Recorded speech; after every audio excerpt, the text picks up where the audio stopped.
All right, what is up, everyone? Welcome back to another Salt and Pauper Saturday video. Today we're going to be updating our metagame tier list of the Pauper format as of January 2024, the beginning of the year for this Pauper format, and we've had some resurgences, some fall from favors, and I wanted to talk about it, so it's time to update our best decks in Pauper tier list, let you guys know what's good right now, and give you guys some ideas of decks that you might want to try out for your next league or your next paper event. So without further ado, we're going to jump into it. Joining me, welcome back to the channel, Josh, aka Mayo on the internet. What's up, man?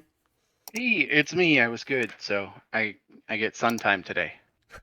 Did you get to touch grass? I did. Oh my goodness. It's Man, what's even that? leafier than I remember. What's that like? So Tasty. I don't think you're supposed to eat it.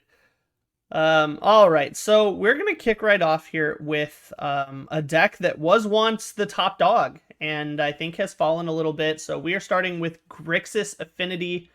Grixis Affinity, or mid-range Affinity. I mean, it has many names. It's gone through many variations. I think right now is about as powerful as it has been. Lembas, Tithing Blade were great additions to this deck.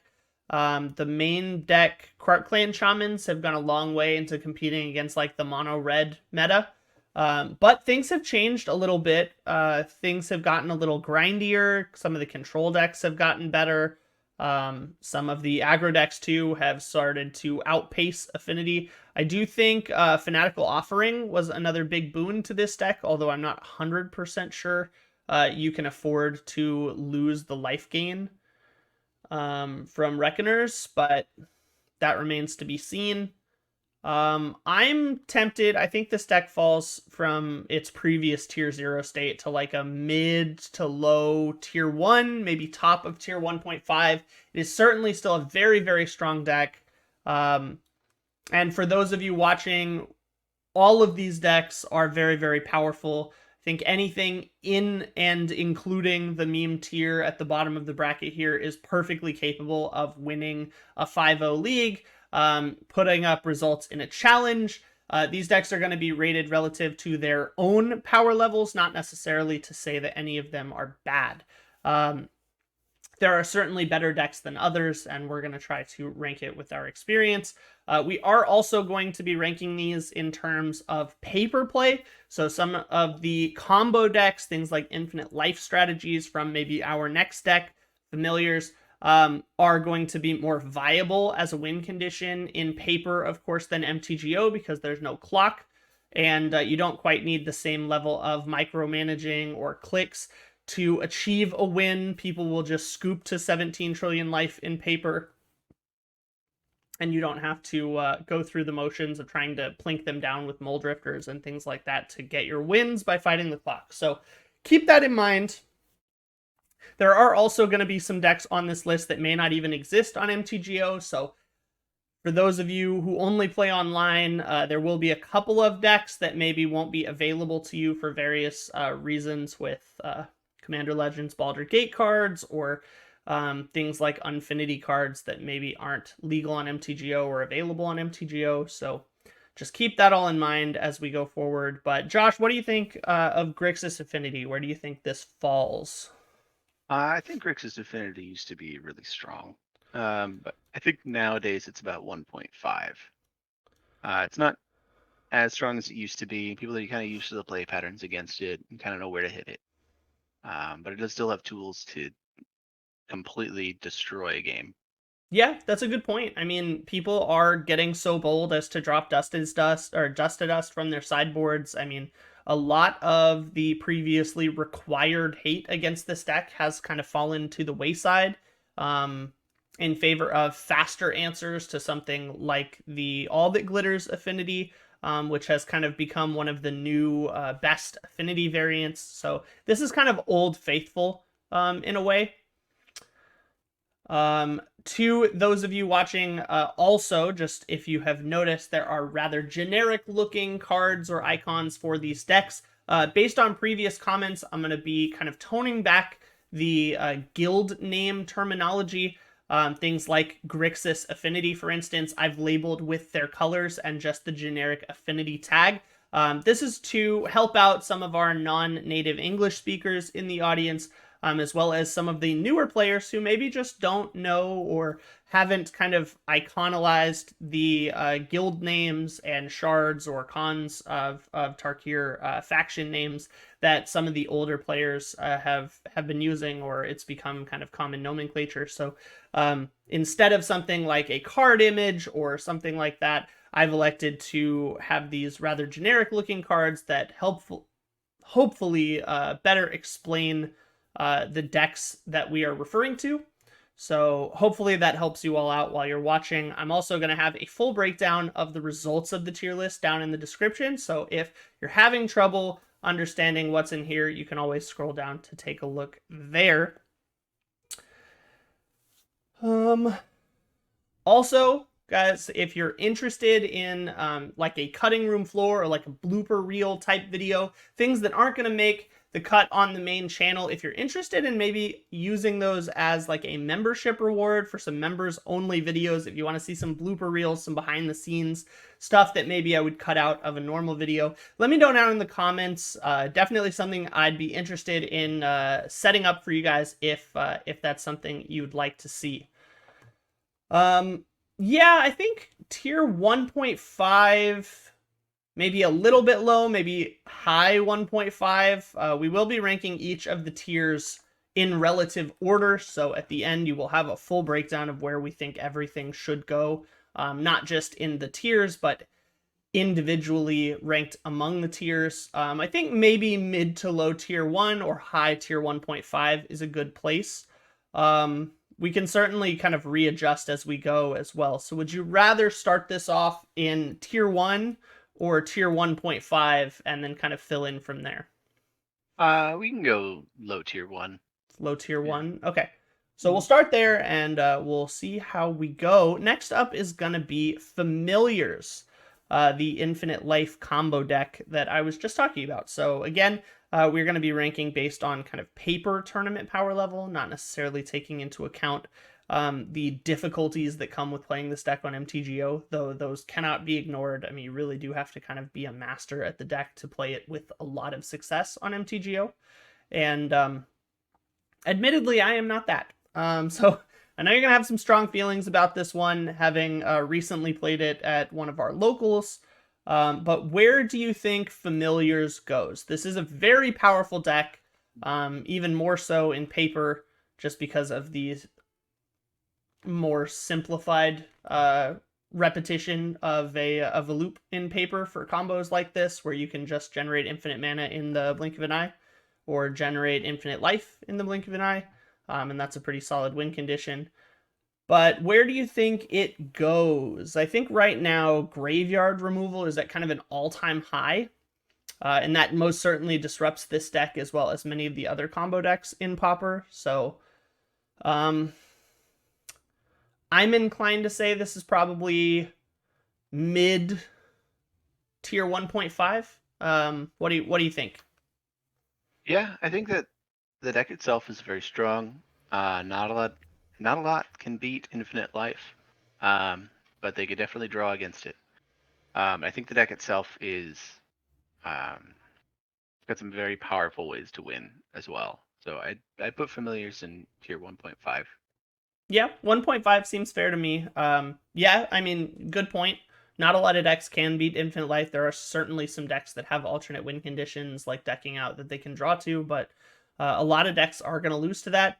I think for me, the deck being weak to like individual creature removal as well as graveyard removal really just does kind of puts one too many vulnerabilities onto the back of this deck to really, carry it into the higher tiers.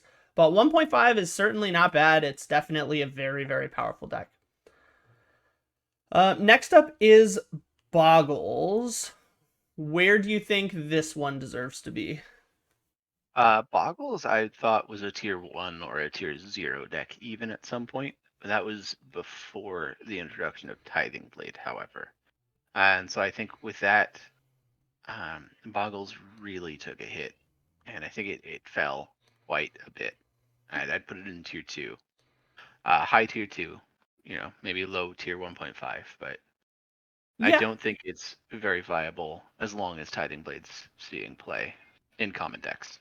sure. I think that tier 1.5, high tier 2, low 1.5 is probably a good place for Bogles to be. The deck definitely used to be the Fun Police. I mean, it was like the signature tier 4 or turn 4 kill deck in Pauper, along with like Old Burn.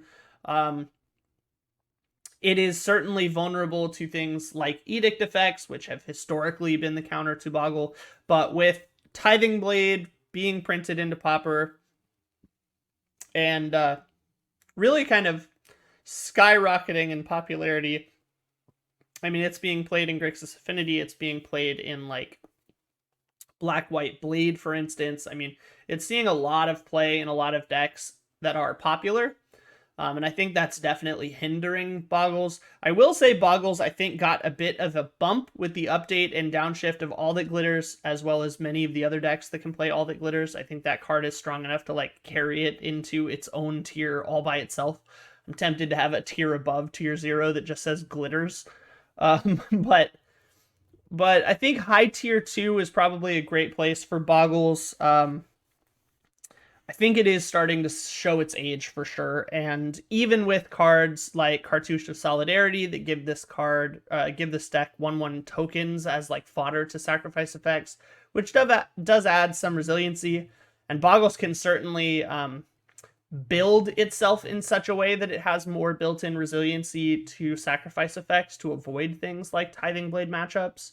But overall, I think the deck in general is just a little bit slow. It's a little bit vulnerable to commonly run removal. And yeah, tier 2 definitely seems fair. It is a very solid deck. It's been a staple of the format forever. But I think it's finally starting to kind of show its age. Let's see. Next up is Red White Synth or Boros Synthesizer. This is a deck both of us have played a lot. It was Heisen01's favorite deck for a really long time. It was Mangu's favorite deck for a really long time, until very recently.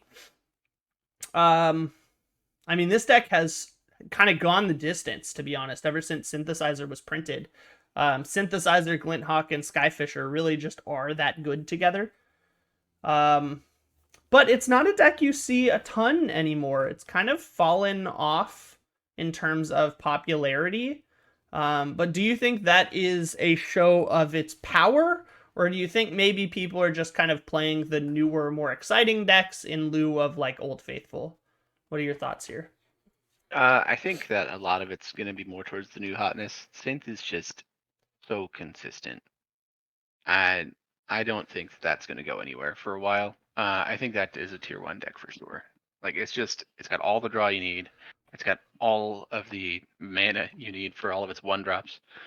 It's got all the tools as well. It has very good hate in the sideboard for like just access to the good hate colors. It is very well tooled for sideboard for sure. I think we've both experienced playing synth where the draws line up and you feel like a god, but we have definitely both experienced synth where the draws or the synthesizer activations don't line up and it feels awful, like you're just not doing anything. Sounds to me like a skill issue. Yeah, probably. But it is worth saying that graveyard hate is very abundant right now. 2/2 flyers aren't really going to get it done against, especially with as many tap lanes as this deck runs, against something like Kuldotha Red, which is certainly still a very powerful deck. It is vulnerable to Blue Blast, which is very powerful and very common in the format right now, as well as pretty much all the artifact removal. It does have some great sideboard tech. It is very powerful. I'm tempted to say this is maybe really low tier 1 or high tier 1.5. I'm tempted to say this is just below Familiars in tier 1.5. I think Familiars is pretty high tier 1.5, and I think Synthesizer might be just below that. It just feels like there are a lot of better value decks, and there are a lot of better aggro decks. And I'm not really sure Synthesizer is the best of both worlds. But it is very strong. I think it's maybe close to the best of both worlds. But we do see decks like Orzhov Blade or Skyfisher Blade now taking the mantle instead of Boros Synth as like that mid-rangey value type deck that a lot of people are playing. Maybe that is just the new hotness or, you know, that new deck smell setting in, but that is something to be said. It really has kind of fallen off in popularity for sure. I do see a lot of people playing the white blacklist, but I really don't think it's as good as the white red. I think that they're definitely tooled against different things. Like one will do much better in a specific metagame than another will. Yeah. But so that being said, in this metagame, do you think Synthesizer is set up for success, or do you think that the Blade deck is better? Better success than the Blade is in this meta. Yeah. Huh. Okay. So, do you have this low tier 1 or like high tier 1.5? I have it as honestly middle of tier 1. Like the deck itself exists and you just have to respect it more so than I think Affinity, because there's no clear weakness that Synthesizer has outside of, you know, X2s, but it also has X3s, and then the deck also draws enough across many different sources, so there's not really an easy way to attack the deck. Well, it's certainly vulnerable to the same removal as Affinity, right? It's vulnerable to the same creature removal and all the artifact hate. Yeah. However, I feel it's less weak to that because Affinity costs more, like it overall mana cost wise. Like Synthesizer, if you are having your lands hit, you're not too worried because you're like, okay, well, all I had were 1 to 2 drops anyways. I don't know. I guess my question is who's paying full price for stuff in Affinity, but yeah, I could see that. So, do you have this above Affinity in tier 1? I honestly think they're roughly the same. So I forgot where we put Affinity, but seeing as how it's the only one in tier 1 right now. Well, you have the list pulled up on your side, right? So you could place them the same place as I am, and that way you can keep track of what we have. I don't see where you're putting yours. Different. Well, because we're agreeing where they go, so you can just place them yourself, right? Yeah, I wasn't sure if it was affecting your view or not. No, they're individual lists. Okie dokie. Well, in that case, I think Synthesizer is slightly weaker than Affinity, because Affinity just has more powerful individual spells, but Synthesizer has more synergy or synergy is probably the incorrect word, because Affinity, you know, the whole thing is supposed to be synergistic. I think Synthesizer has powerful quick spells and Affinity is the more powerful deck than Synth. Yeah, I think Synthesizer is probably top of 1.5 if we're being honest. Just based on lack of popularity, lack of play representation, and too many decks outpacing it at this time in Pauper. But I'm happy to throw this at bottom of tier 1 for now, and we can move it down later if we need to. All right. I am okay with that. Next up is Flicker Control. This is the Boros Ephemerate with like Cleansing Wildfire, Snap Bolts variant of Boros Control. This deck I think is still quite good in the meta just because of its win condition being Stonehorn, Dignitary, and Prismatic Strands lock while you win with Initiative, which if, Golgari Gardens is to be believed is still just an absolutely obscene win condition. That being said, for the same reason I think the Synthesizer list is maybe a little bit low just because of its place in the meta right now and how fast the metagame is, Prismatic Strands is a fantastic tool, so is Stonehorn drawing out the meta. I think Synthesizer lacks defensive tools in this meta, if we're being honest. Just because if it's getting outpaced, it needs to be able to play a longer game, and I don't think Synthesizer can do that very well right now. But I think Flicker Control or Boros Ephemerate is certainly lower on the tier list than that. I would be tempted to say this is probably high tier 2, maybe just above Bogles. What do you think? I unfortunately haven't had the pleasure of playing with this one yet, but the way it's described is, oh man, it's disgusting.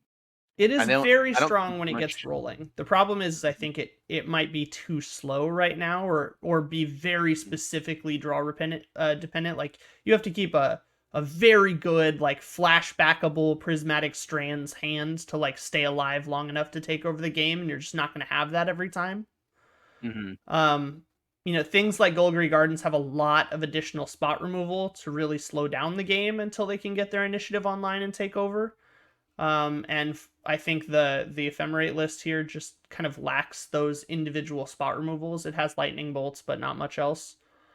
It really, and it lacks like Deadly Dispute like the Golgari Gardens list does. It relies on things like, what is it, like the Spirited Companion and like Faithless Looting to kind of draw through rough patches. So I just don't think it has the same level of kind of resiliency in terms of draw RNG. Okay. So you were saying just below Bogles then, or? I think it's just above Bogles, to be totally honest. Okay. And maybe that's just saying that it just it just beats Bogles. So I think Bogles should be below it because it's a bad matchup. But maybe that's a little jaded. Valid point. But yeah, I'm gonna have to defer to you on this one because Right. you've got much more experience with the deck. Yeah, I think this is probably high tier 2 or maybe mid tier 2. And we just don't have tier 2 very full yet. Certainly a deck that can steal games, and I don't think a lot of people see coming.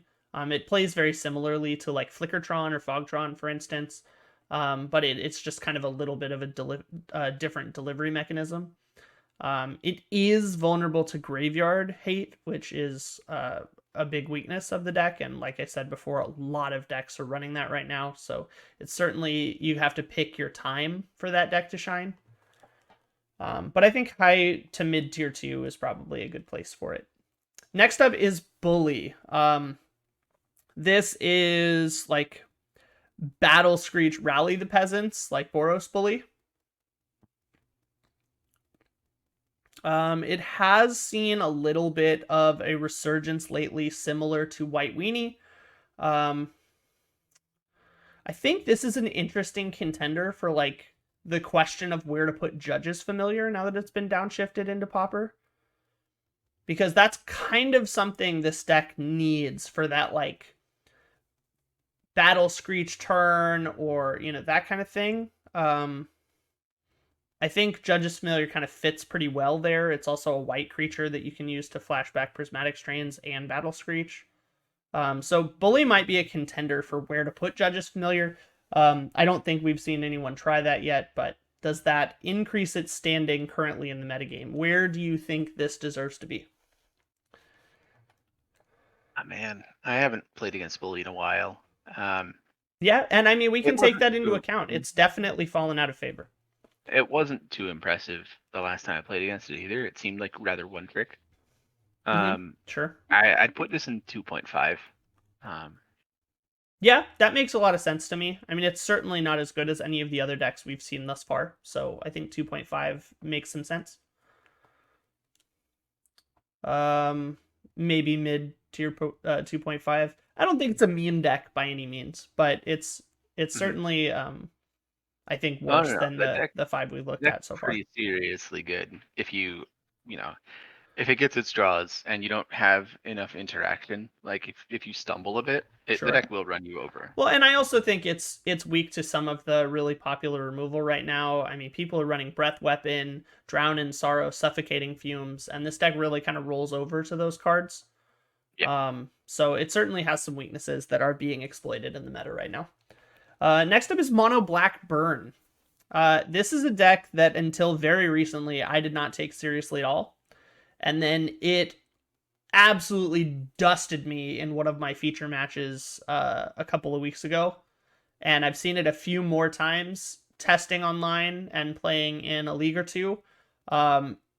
It is certainly capable of winning games. It is very fast. It seemed like I was dead on turn 4 a lot.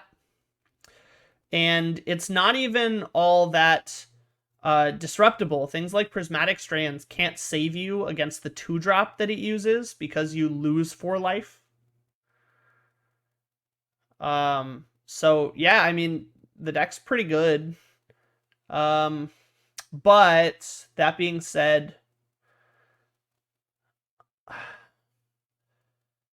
I'm tempted to call this our first meme deck. I think it is very good. I just think that the deck absolutely rolls over to things like Weather the Storm. Oh yeah. The deck, it definitely counts on you not having certain things. Like the same as mono red deck too, but I mean that's sort of similar to the weaknesses in Bully, right? Like, should it be a tier 2.5 deck then? I think it's more memey because burn isn't exactly associated with black. Well, sure, that's correct. But I mean, let's take into account what maybe other meme decks you would expect to see on this list. Right? Is this, for instance, in the same category as like Mono Black Sacrifice? Because I think this deck is much better than Mono Black Sacrifice.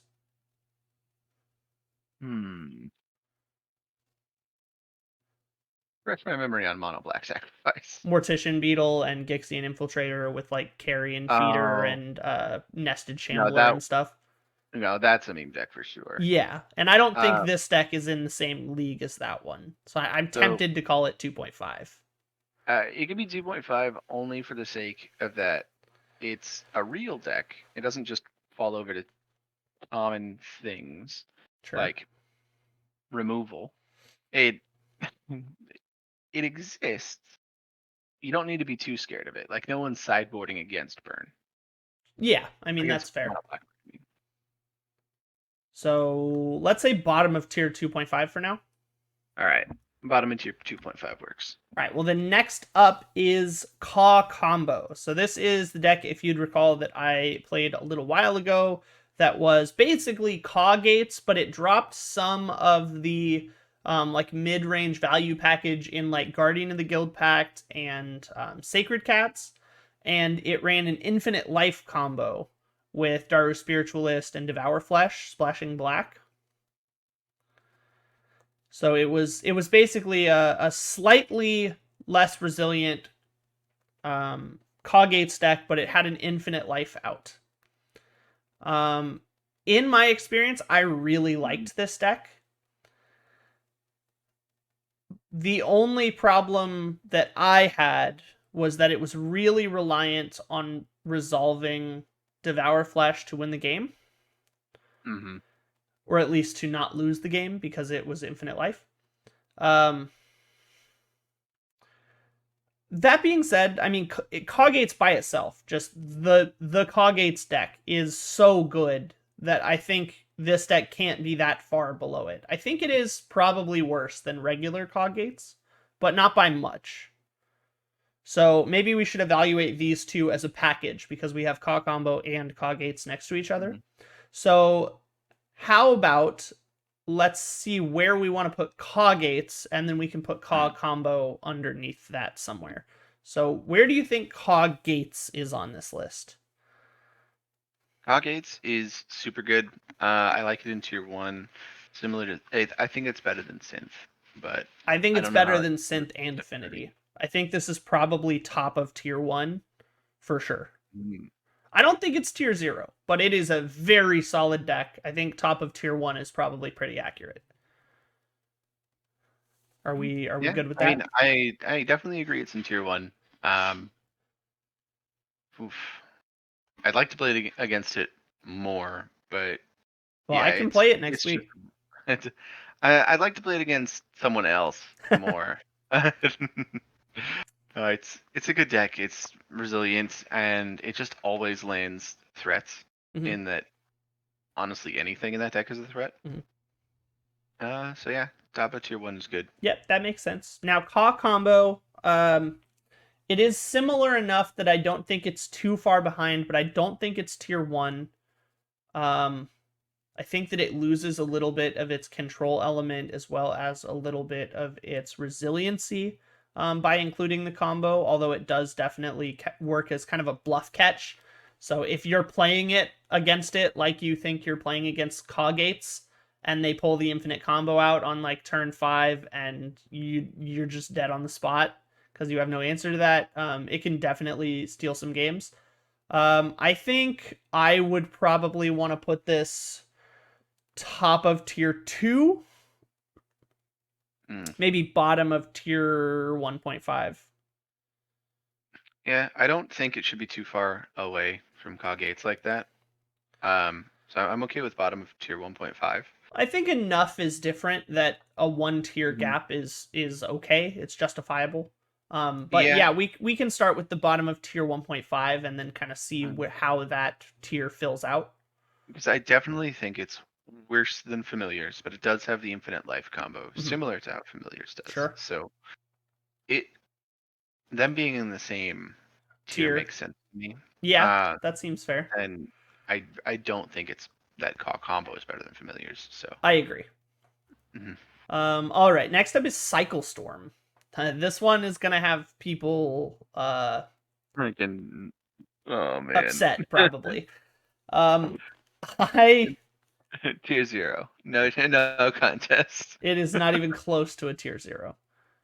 I hate to say it, but I think this might be in the meme dexters area, maybe tier 2.5. I mean, it is certainly capable of winning, but the deck is just so vulnerable to everything this format is bringing in against it. I mean, it's vulnerable to, especially if it's running the Dread Return package, like. But I think Cycle Storm in general is better than like Balustrade Spy, which I don't even think is in this list. Yeah, I don't see it. But Cycle Storm, I think in general, I mean, the deck just rolls over to Weather the Storm. It rolls over to Graveyard Removal. I mean, if you land an early Relic, you're going to have a really easy time of that match most of the time. I mean, they have Ingot Chewers, but not much else. Man, this is rough. Where do you think it goes? I'm sorry, Richard, but I think this is a meme deck as well. It does just roll over to everything. There have been times where it's like Weather the Storm for 10 is enough. Mm-hmm. And then they just don't have enough cards left in the deck to get you. Yeah, it is worth saying that an experienced Cycle Storm pilot can kill you with 0 cards in deck. They just manipulate the stack in order to resolve the ping triggers without the draw. But yeah, it's one of those decks that I think is just too vulnerable in the format right now. I mean, a good counterspell can make the combo turn fizzle. A good Weather the Storm can just render you out of reach to the deck.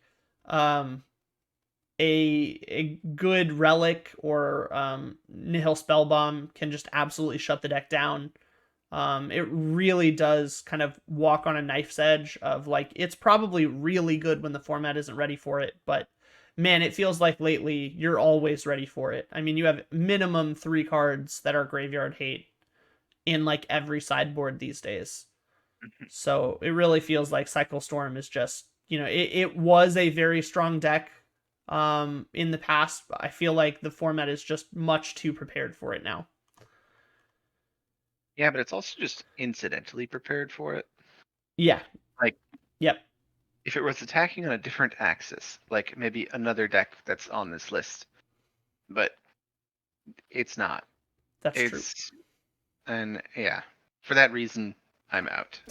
All right, next up is Hot Dogs. This is a deck that had a little bit of a resurgence in the metagame not too long ago. This used to be, for those who don't know what Hot Dogs is, it is Kiln Fiend aggro, mono red. It has seen a resurgence. It was the top dog, pun intended, at several points last year. And certainly the year before that. I did a whole breakdown on the history of Red. If you're interested in that, check the channel, or I'll put a card and link it in the description. But that is an interesting video, and it goes through the kind of the development of Mono Red and goes through the history of when this deck became popular initially. It's certainly showing its age now, though. Like, can it steal games? Yes, but I think the Swift Spear downshift and subsequent ban made this deck much better. And then because it was used to having Swift Spear, now without Swift Spear, it looks comparatively much worse. It feels like the rest of the meta has stayed sped up, and Kiln Fiend just lost one of its hasty attackers that gave it another lethal out. Or at least some level of resiliency to like a removal spell. Certainly, I think Tithing Blade is similar to Bogles, hurting Hot Dog's chances pretty considerably. I am tempted to say this is another meme deck. It just does not hold up in the meta right now, I don't think. From tier 1/0 down to meme. I mean, How there's the mighty have there's a fallen. strong argument for it to be like bottom of tier 2.5, maybe even bottom of tier 2 if we want to be pretty forgiving here and evaluate on best case scenarios. But I have not seen this deck do anything in a while, and certainly less people are even trying to do something with it since Swift Spear was banned. So Yeah, them losing one of their 1-drops really messed with the deck. losing for sure. Swift Spear and the popularity of Tithing Blade, I really think were just the nails in the coffin for this deck. The format was already pretty ready for it. A lot of decks were running 1-mana removal. A lot of decks were running snuff outs. Now everyone has an edict effect, and the decks that aren't are running things like lightning bolts and defiles, and like just several ways to interact with the Kiln Fiend. Yeah, it was. I mean, Bolt was around when Hot Dogs was Yeah, common of as course. well, but they ran things like mutagenic growth and like it was save the creatures, but for sure, Tithing Blade is another massive hit. I Yep. would put this below Burn, below a Mono Black Burn in to 2.5. I don't think it's meme because at one point it was very serious. Yeah.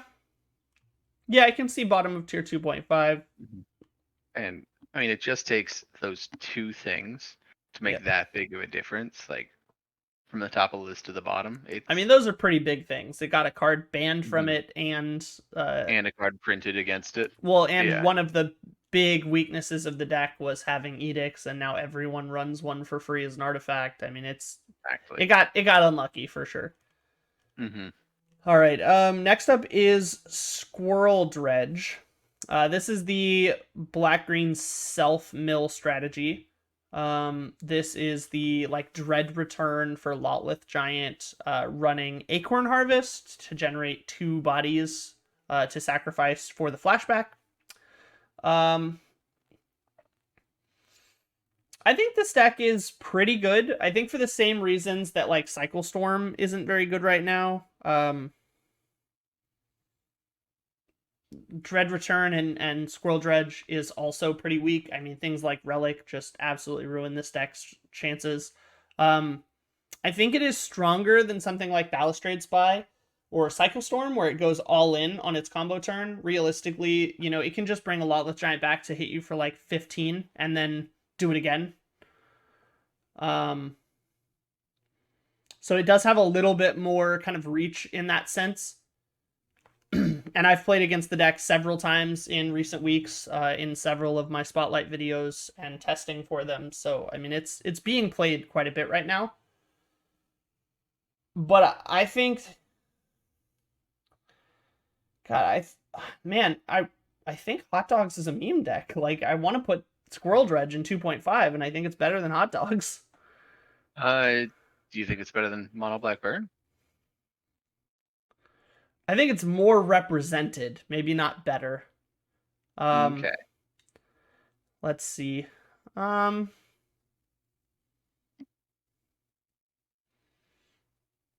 I think it's probably weaker. But I don't know, man. Knot of the Bone does a lot for that deck. Like, it can just gain like 40 life sometimes. Mhm. Um, Yeah, and the that's. deck has things if you're not prepared for it. But man, it's Uh, really slow, and single targeted removal is still good against it because you can disrupt their dread return flashbacks, and mhm. any graveyard removal just absolutely resets the deck to square one. Yeah, so I are think you this ready is. for my take on this? Yeah, what do you got? I think it's a meme deck above Cycle Storm. I played a Above similar Cycle deck. Storm. I played a very similar deck to this in Arena just for fun, just like in tabletop style. And it's consistent in that it'll definitely put creatures into your graveyard. But if your graveyard is removed at like halfway through the game before you can bring back one of the Mm-hmm. giants, or even on the turn that you milled enough to then be able to get your giants out, Mm-hmm. there's so many points of interaction for your graveyard to just be wiped, and you're back to square one. It's it's really difficult to get back going after that. So I definitely don't think that Squirrel Dredge is a serious deck. That's fair. I think the deck is certainly better than some of the decks above it. Like Squirrel Dredge being in meme makes me Mhm. almost certainly want to put hot dogs in meme. Like I hate to All say right, it, but I am fine with putting hot dogs in meme then. That's for Squirrel Dredge to be there. yeah. But I mean, I put hot dogs at top of meme, then Squirrel Dredge, then Cycle Storm. yeah, that sounds about right. All right. Next up is Elves. This is the green blue variant with like distant melodies. Mm. Um, Is that really green blue?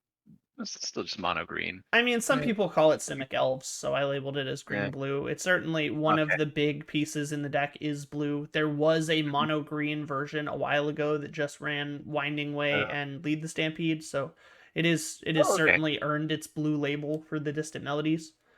that's fair. Um, I think this is probably middle of maybe top of tier 2.5. I don't think the deck is unplayable, but it certainly is not the deck you're going to pick up if you want to be winning consistently. It's a lot of fun to play. It has some good matchups, but for the same reason as some of the other like go widey decks like Boros Bully, um, it just kind of rolls over to what the metagame already is playing. Breath Weapon, Fiery Cannonade, Crypt Rat, Suffocating Fumes, Spot Removal, even. Like, it's just kind Mhm. of weak to all of it. Yeah. Um, Now, this deck goes really deep.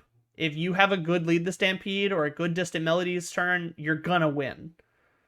So in that aspect, I don't think it's a meme. Um, but I think it's probably a little bit better than Bully. If I was to take a guess, To where be would completely you honest like to there, put it? I like to put it under Boggles, um, but that's because of the popularity of the Tithing Blade at the moment, Mm-hmm. and Elves just laughs at it. Yeah. Mm-hmm. Granted, that's for game one, not games two and three, but it is something that gives Elves more of an advantage to get, you know, when you're going into game two and you've already got a win under your belt, feels really good.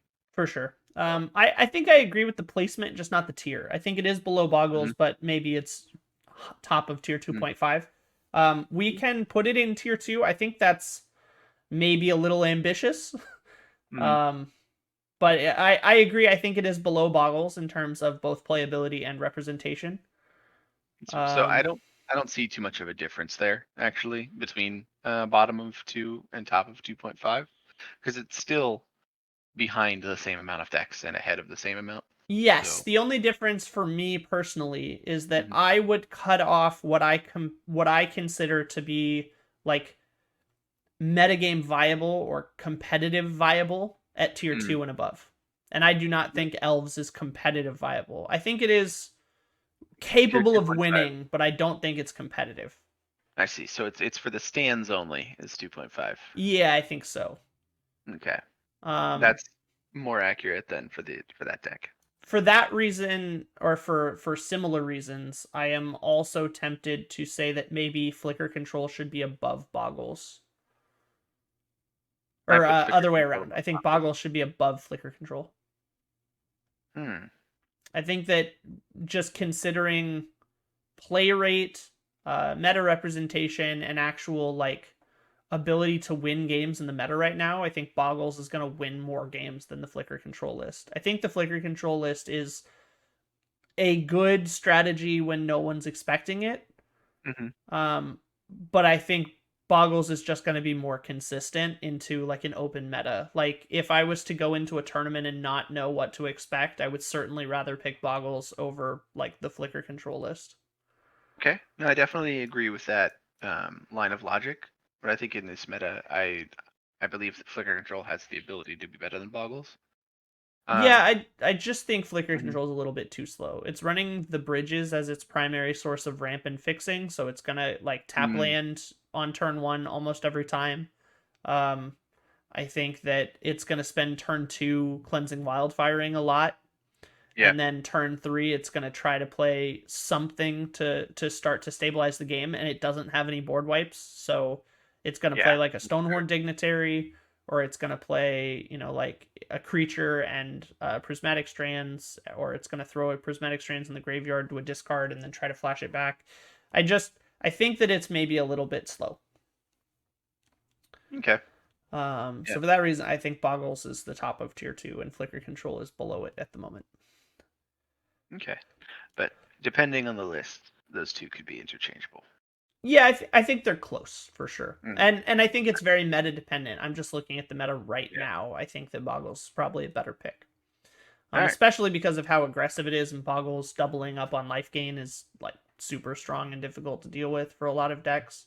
I also think that spot removal is starting to come up, even though Tithing Blade is very popular right now. A lot of decks are supplementing with individual spot removal, and Bogles just has a way of dead carding a lot of your enemy's decks sometimes. And in those matchups, especially in game 1, similar to your argument for Elves, you're going to win game 1 a lot. And then games 2 and 3 are going to be more difficult, but certainly, I mean, with a good curve, you can just steal a game even when they do have the plan against you. So I think for that reason, Bogles probably deserves to be higher in tier 2 than I had it. Let's see. Are you happy with that? Yeah, that's fine. Doesn't bother me none. All right. So next up is Dimir Fairies, or Blue-Black Fairies. This deck was recently very, very popular. It was piloted by a player on MTGO that won several challenges. I think it was like 5 out of 7 in a row. Or 5 out of 8 in a row. I mean, he had an incredible win rate and played Dimir Fairies into a huge meta and did very, very well with it. So I think this deck is certainly deserving of a spot on the tier list.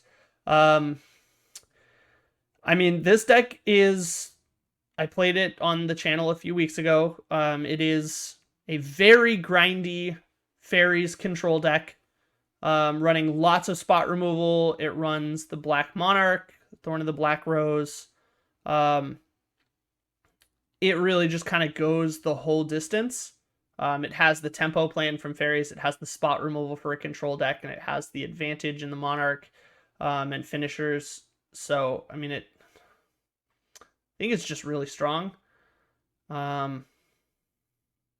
This is certainly, I think, a tier 1 or tier 1.5 deck.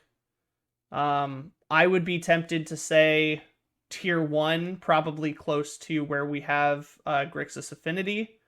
Either right next to or very close to.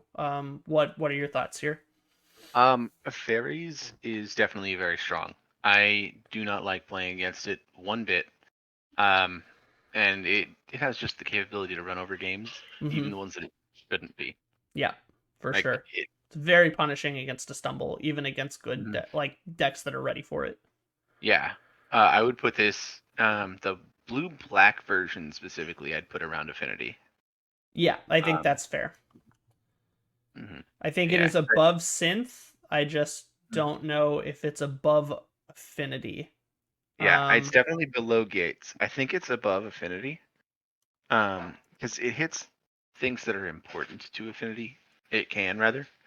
Like it can hit the draws, the deadly disputes. Yeah, that's fine. I'm trying to tone back my evaluation in terms of decks that are next to each other, sequencing them in terms of what the matchup is like between them, and more facing it on what the matchups are like What against everything everything else else. is. Yeah. Okay. I would agree. I think Fairies is probably slightly ahead, if not on par, with Grixis Affinity. These two might truly be interchangeable. I think they're very close. I think personally I have a soft spot for Affinity, so I'm more inclined to put Affinity above it. But I think that in terms of just power level and matchups, uh, Fairies is maybe harder to like tech for. Like you can certainly bring a sideboard packed to deal with Affinity, but I think it's a lot harder to deal with, like to bring a deck that is teched against Fairies.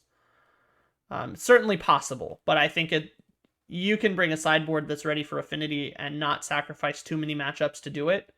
But if you bring a sideboard that is teched against Fairies, you sacrifice a lot of matchups to do it. Yeah, you definitely sacrifice a few slots. Yeah. Like you have to have I'd say about 3 sideboard slots for against Fairies if you're trying to adjust for the matchup.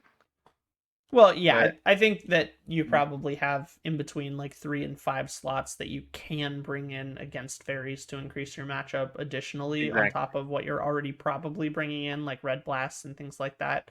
Suffocating Fumes, Makeshift Munitions, these are all good cards in that matchup, but I think that unlike our next deck, which is Mono Blue Fairies, Blue Black Fairies has a little bit of a deeper angle. It has the Thorn of the Black Rose, it has the Snuff Outs, it has Gurmag Angler.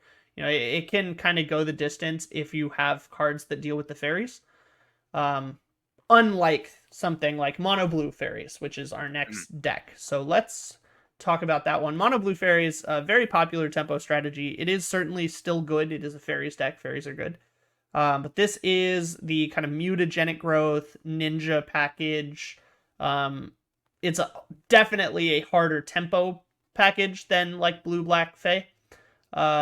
This one does kind of rely on the fairies plinking and the ninjas getting in there, and you really just kind of running over an opponent in the first few turns to generate enough advantage to carry through the game. Doesn't have a ton of reach, and it doesn't really have the kind of backup plan that Blue Black does in the terms of a value engine like the Monarch. So this is certainly below that. I'm tempted to say this is tier 2. Maybe low tier 1.5. What are your thoughts? wow. Man, yeah, you really don't like fairies. No, I love fairies. I just understand that this particular list, the mono blue list, while it's more of an aggro variant, and I think that things do aggro better, it's a mono blue deck, and I think mono blue terror or mono blue delver terror is a better mono blue deck. And I think it's a tempo deck, and I think that like blue black fairies or maybe even blue red fairies is a better tempo deck because they have reach and longevity, respectively. So I just kind of, I guess it's hard for me to look at mono blue fairies and justify it instead of running a different fairies deck. So I'm inclined to say it is worse than all the other ones because I don't think it has a very solid identity. You play mono blue fairies because you don't really know what other fairies deck is good, I guess. You know what I mean? I guess, but I've definitely seen mono blue seems more consistent in how aggressive it is. You know, Yeah, where it's you an run aggro deck for sure. rules. No, it's like you just always have perfect mana is really good. Like Yep, that's something you can't that is put a price. certainly a factor. You don't have to run tap lands, which is great. Mm-hmm. Um, I don't think it's. I just I don't don't think think the it's mono blue variant is tier 1. I mean, realistically. Mhm. Like, when was the last time you went up against somebody who even had it built besides me? Was that 2.5, 3 months ago? Exactly. And I hated playing against it then too. Yeah, no, it's a good deck. It's frustrating. It's very punishing. I'm not saying it's bad. I just don't think it's as good as blue-black fairies. I don't think it's as good as some of the other mono blue decks that are available, and I don't think it's not a better aggro deck than the red aggro decks. It's not a better tempo deck than the other blue deck. And it's not a better fairy deck than like blue red fairies. So, where does that leave it realistically? For this deck, I don't think it's in tier 2. I think it's the lowest I'd go is tier 1.5. I think I'd put it between Familiars and Caw Combo if that's like, if it has to be below tier 1. Because I think fairies and mono blue and blue black fairies are still pretty close in the same tier. Like, I don't see too much of a power difference there. I think there's a pretty substantial power difference to being able to run Snuff Out and Cast Down and Gurmag Angler in terms of like backup plan. In terms of backup plan, sure, it's insurance there, but mono blue fairies just has other ways to ensure that it's still not that it pushes through, but it's just ways to ensure that its plan goes through. Well, that's just it. I mean, it doesn't, right? We talked about like the sideboard package for like hedging your bets against fairies. The blue-black deck can play through those just because it has other options. It has a value engine for longevity. It has a finisher. The mono blue deck just kind of can't. It is through and through a tempo deck, and if you get through it, or you don't stumble, or if you have counterplay that they aren't able to generate, if you can put up blockers for their ninjas to deny card advantage early, I mean, the deck really does just kind of fizzle out. If you play its game, like, it's gonna win. It's got the Brian Barrows, it's got the mutagenic growths, it's gonna attack through stuff, it's gonna bounce things, it's gonna snap you and tempo you out. But if you disrupt its plan, or if you don't stumble and it can't punish you, it's really difficult for that deck to get through that kind of situation. That deck specifically. Maybe I'm just kind of a sucker for like parallelism or symmetry, but like I'm tempted to say this is below Caw Combo in tier 1.5 for the same reason I think Blue Black Fae is below Caw Gates. I think Caw Gates is a better deck than both of them. And I think Caw Combo specifically, even though it loses probably its infinite life combo against a deck full of counterspells, it's still just Caw Gates. And I think that that's good enough to beat fairies most of the time, because you have a bunch of 1/1 flyers to block their 1/1 flyers, which means they don't get their ninjas down, and that's a problem for fairies.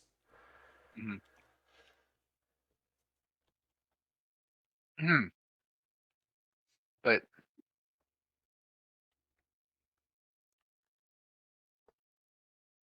all right, you know what? That is, although it is comparing the two decks next to each other, I do see what you mean in that I think that the decks shouldn't be compared with what's next to them, but what's to the right and below them. So like Caw Combo and fairies. I think Caw Combo does beat fairies if it resolves the Devour Flesh, and both have ways to fight over that spell. Well, I don't even think Caw Combo needs to resolve the combo to beat fairies, which is why I think it's below it. I think that fairies in general as a strategy struggles against things that also plays a bunch of flyers and blockers, because it relies on the tempo package of playing like a 1-drop 1/1 flyer and then getting in for a ninja and starting the card generation, and then double playing that fairy to scry another 2 and set up a spell stutter and start to kind of get the value train running.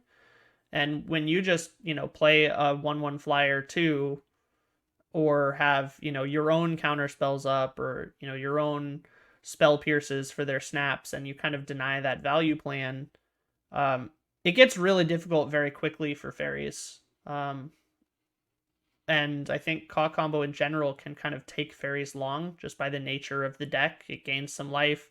It stabilizes with 1/1s that they can cast from the graveyard in terms of Sacred Cats, and even if it abandons the combo entirely, it's really difficult for Caw Gate or for fairies ninjas to attack through like 0/4s. So it's yeah, I don't know. I played the deck a lot. I like the deck a lot. I'm trying to be like objective and realistic about its relative power level, and I think that mono blue fairies is just starting to kind of fall to the wayside against the rest of this metagame. Well, definitely how fairies goes is more of like a more like the ocean tide. One fairies deck is for sure on top, and then the two others are kind of receding. Sure. It kind of balances out. Some like one fairies deck for sure is always going to be in the tier 1 though. Yeah, unless something very quickly changes. But yeah, I think that blue black Fae is certainly a tier 1 deck right now. I think that mono blue Fae is probably the bottom of tier 1.5. I think it's just below Caw-Combo. At least as we have it. It's probably mid tier 1.5 if we're being honest. Once we start filling up tier 1.5. But the next deck, blue red Skred or blue red Fae, with the lightning bolt and Skrays and the Skreds and the Snowlands, which is different than the blue red Skred with like Tolarian Terror and Murmuring Mystic, just FYI in terms of comparison. This is the fairy variant specifically. I think this one is really starting to show its age. This is the more aggressive of the two color fairy variants, trying to use those lightning bolts for reach and still trying to like tempo you out with the fairy seers and the ninjas. And I think this suffers a lot from having taplands, to be totally honest. I think that, the Lorien revealed into the taplands, that just punishes the deck a lot. I think that it's worse than the mono blue variant, just because it does have those taplands. It can definitely have just kind of some awkward draws where it has to like play a tapland and then play a Lorien revealed or a brainstorm into a Lorien revealed and start to stabilize itself that way, where it just can't get on the aggro plan right away. And I don't think mono blue has that problem. That being said, it has a little bit more reach. You can certainly steal some games with some lightning bolts that you've sandbagged through a turn or, that kind of thing. So I think it's close, but worse.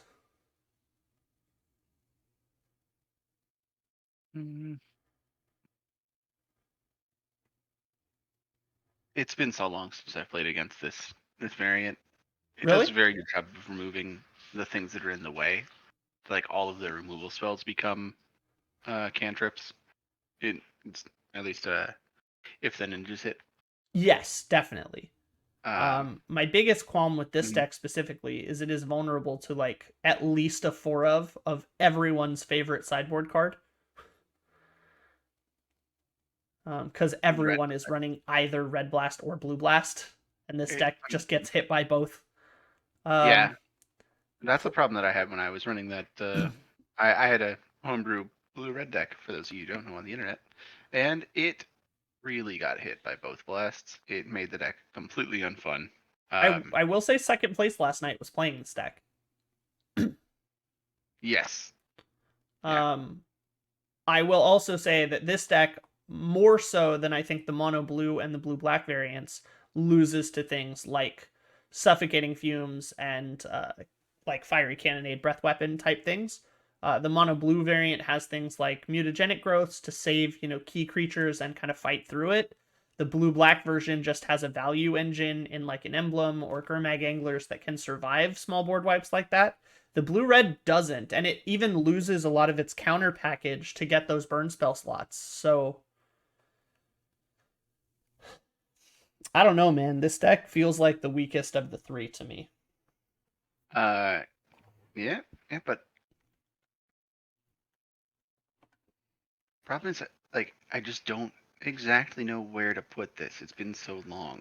I would want to put this below Bogles but above Flicker Control in the middle of tier 2. Yeah. I mean, as good as any place as any, right? Or it's as good a place as any. I Yeah, I don't have. Skred is just like a blind spot to me.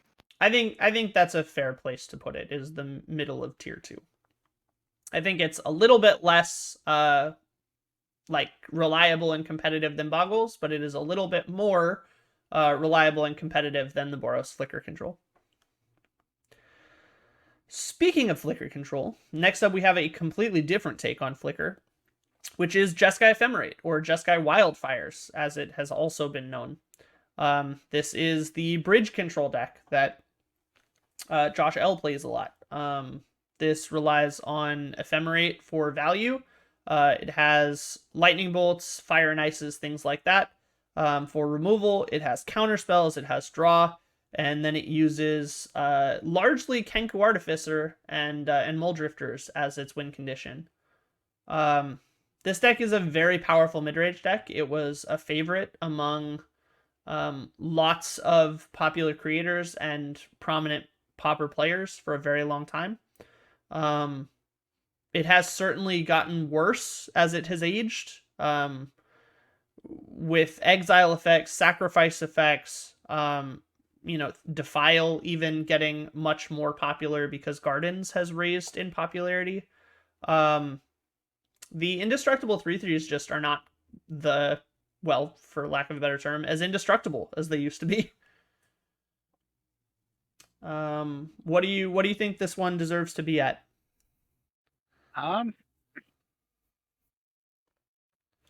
This is. Well, you said the indestructible 3/3. He wasn't running too many of those that I remember. This is the same Tron list. This isn't Flickertron. This is Jeskai Ephemerate. So. Jeskai Wildfires. There it is. Okay. I did say that. Yeah, I'm certain you said that. I'm just really good at tuning me out. I know. Tuning you out. Right. So where do you think this deserves to be? It was a good deck. It recently. Was. Mm-hmm. Even as recently as a few months ago, but I feel like it was almost a fad. I put it in tier 1.5, at least that's the power level of it back then. I don't know where it is right now, because like it really runs into some issues. Like you highlighted with the Defile, with the sacrifice effects, with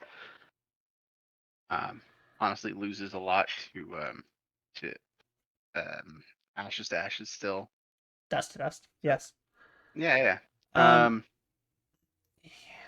Yeah, I think the format has sped up since this deck was good. Things like Kuldotha Red getting popular is something that this deck was good before that deck really took over. A lot of the land cyclers enabling untapped lands more regularly and more concise and reliable mana bases, whereas this deck runs an astonishing number of bridges. It's running, sometimes 8 to 10 bridges. You're going to have double tap land hands a lot, and the only thing it does on one is like have a lightning bolt or a preordain. So, turn 3 is oftentimes your first real play. Sometimes it's turn 2 and you have a cleansing wildfire. Oftentimes it's turn 3 and it's a cleansing wildfire, so you're still not affecting the board yet. I think this deck is just too slow for today. I would think it would be probably above the Boros Flicker Control for a lot of the same reasons. I think it's in roughly the same place. I think it is it's right next to the Blue-Red Fairy Skred list. I just don't know if it's right above or right below that deck. I think that it's fine around Flicker Control. I don't think it's going to be compared to Skred too much. I'd put it below Skred. Okay, that's fair. I think Skred certainly punishes that deck, unless they stick exactly a 3/3 indestructible flyer on, because the blue-red variant doesn't run snap anymore. So it's going to have a lot of trouble with that. But yeah, aside from the matchup between the two, I think in general, the red-blue Skred deck is going to be a better deck, while Flicker is versatile for a more control-oriented metagame. I just think that it's going to get outpaced a lot these days. I think a lot of the control decks set up a little bit faster than this one. Their win conditions are going to be more reliable. A lot of the combo decks are going to outpace this one. Yeah, I don't think this is really where you want to be anymore, personally. I think that it's still a strong deck, but I just don't think that it's the correct choice in how fast the metagame is right now. I agree. You can't take 2 to 3 turns off anymore. Exactly. But speaking of taking some turns off, next up is Turbo Fog. Now, I labeled this as Simic or Green-Blue Turbo Fog, but there is a variant from Kamblinski that is running a Splash Red for 2 breath weapons. This is included in that. This is just kind of encompass all Turbo Fog variants. Turbo Fog, I feel like, is very relevant right now. I think that especially if you are running Jace's Erasure in the sideboard of Turbo Fog, so that you are more resilient to things like Mortuary Mire from Familiars and Infinite Life combos, such as Familiars and maybe Caw Combo. Obviously, you're not super favored in game 1 against like Altar Tron, or Walls specifically. Walls is a terrible matchup. But there are sideboards that you can make to improve that matchup for sure. I'm tempted to say Turbo Fog is like the bottom of tier 1.5 or like near the top of tier 2 right now. I think that there are certainly metagames in which it is worse and certainly metagames in which it is better. I think right now that's probably about where it is. Yeah, I agree it being in tier 1.5. I did want to put it next to Familiars. I think it does have tools to get around or to beat a lot of what's below Familiars. If I'm being honest, I don't know how Caw-Combo works or how it would win into Turbo Fog. But yeah, in 1.5 at all, I'd be happy with that.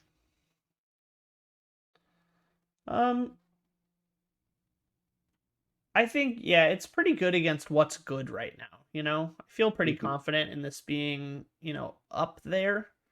I think top of tier 2 above Bogles, bottom of tier 1.5 just below Fairies, maybe. Okay.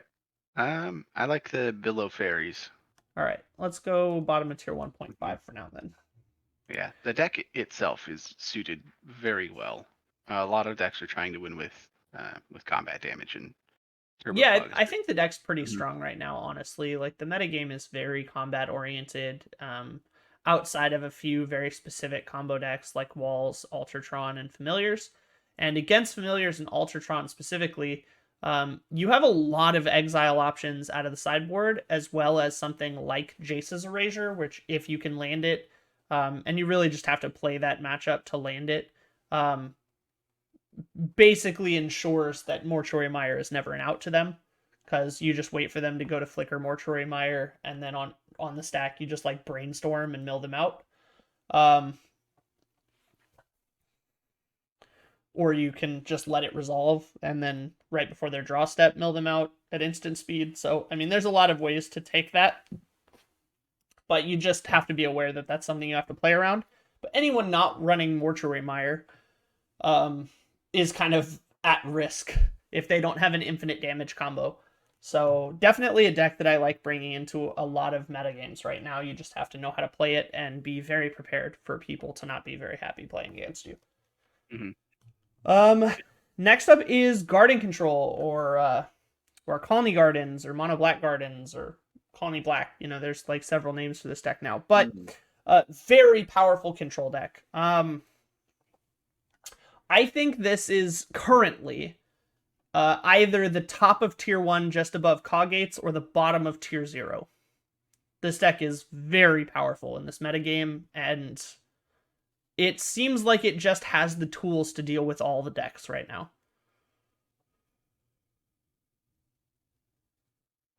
Thoughts? No, the deck is really good. I'd put it in tier 1. Caw Gates and Gardens are I don't know which one is better, but That's Gardens fair. is for sure doing quite it's making a big splash. Caw Gates is just kind of the incumbent. Yeah. I would say that Gardens is better than Caw Gates. I think into most matchups right now. It just has more tools, especially in the all that glitters meta that we find ourselves in. Gardens has a lot instant speed interaction, and Caw Gates doesn't. Caw Gates' primary removal is still just Journey to Nowhere, so if you can't counter the all that glitters, you're probably going to die to it. And I think that that's a pretty big weakness against Caw Gates right now, especially because it's running gates, so it's going to have tap lands, and all that glitters affinity extorts that or exploits that pretty well. I think against Gardens, that matchup is a lot harder. So the Glitters Affinity decks are certainly, or at least Gardens is much more prepared for the Glitters Affinity decks, and I think those decks are everywhere. The last metagame report had it approaching 15% of total challenge entries, so it is certainly very popular, and you kind of have to have a plan for it. I think Caw Gates struggles in that matchup, so I would say it is either tier 1 right above Caw Gates or the bottom of tier 0. We might have our first tier 0 deck. Yeah, no, Glitters Affinity. Honestly, I don't see too much of a difference between the red and white version. I think both of them are tier 0. Oh, I agree. I'm just talking about Garden still. Is it the bottom of tier 0 or the top of tier 1? I think it's the top of tier 1. Okay, that's fair. Glitters Affinity are certainly tier 0. Mm-hmm. In whichever order you please. Personally, I think the red version of All That Glitters Affinity is better, but less popular.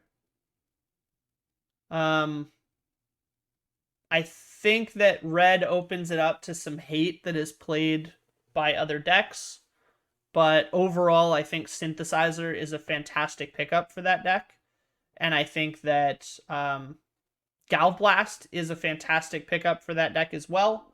All the regular glitters, just blue-white, has virtually no removal. Very little in the way of counter spells. It just runs a couple of Metallic Rebukes and some Turnicides. And it's primarily not there for interaction. It's for making sure your own glitters lands. But that deck specifically, I feel like, is more reliant on drawing a glitters than the red version. I think the red version relies a little bit less on drawing a glitters. So I'm inclined to say the red version is higher, personally. So we okay with the red version being above the white-blue version? Yes. All right, sweet. The next up is Blue-Green Infect, which is a deck I promoted on the channel, and that video did incredibly well. People love Infect, man. It has a turn 2 kill with Embiggen. But I think that's a little bit Magical Christmas Land. I tested that deck for like 5 days, and I only did it like twice. I'm sure you only need, what, 4 cards? You need island. You need 2 lands. You need an island and a forest. You need a Glistener Elf, and then you need a Relics Roar, and an Embiggen. You need 5 cards. Like 2 of them are lands, so yeah. It's like. But you need specifically the 2 untapped lands. The deck did run tap lands. It's 4 if you squint. Right. It's 3 and 2 halves. I think, unfortunately, the deck is more of a meme than it is a competitive, viable deck. I think that if it is a competitive deck, it's tier 2.5. I think it is below the like competitive threshold. I don't see a difference between this and hot dogs outside of just the colors you play. Like personal preference for That's super fair, actually, comparison-wise. I think that strategy-wise, they are very linear. sure. The only difference between hot dogs is that this can kill on turn 2, and hot dogs cannot do that anymore. Unless it's running a very, very hyper aggro, like Simian Spirit Guide, Lotus Petal variant. The turn 2 kill is a real threat, but I think it is... It's hard to evaluate whether or not that threat's real. I think this is probably a meme. I think it is less of a meme than hot dogs, but more of a meme than Cycle Storm. So it's somewhere in the Squirrel Dredge area. Wait, less of a meme than hot dogs, but more than Cycle Storm? Yeah. In the Squirrel Dredge area. Wouldn't it be more of a meme than hot dogs, less of a meme than Cycle Storm? Because like lesser Yes, the meme. sure. Yeah, Okay, yeah. all right. Yeah, I think the hot dogs comparison is actually like quite apt. So but I think it's worse than hot dogs. I agree. I think it's worse than hot dogs. I would put it below there and above Squirrel Dredge. Agreed. Next up is Black Red Madness, or Rakdos Madness. This deck was incredibly popular for a little while. It has fallen off pretty hard. But you do still see it popping up now and again. Where do you think... First off, do you think this is competitive viable? I have 2 questions for you on that. Yeah. Is this the one that we see that took first place last night, or is this the one that I had built that was actually terrible? No, this is the one that uses like the Alms of the Veins and the blood tokens to sacrifice and play like Kitchen Imps and Okay. I don't see it as really that competitively viable anymore. I think it's around burn, black burn. Okay. Mm-hmm. I'm in agreement. I don't think it's competitive viable anymore. I think that it just kind of got outclassed by the rest of the field. Mm-hmm. Like the mechanic itself just doesn't do enough.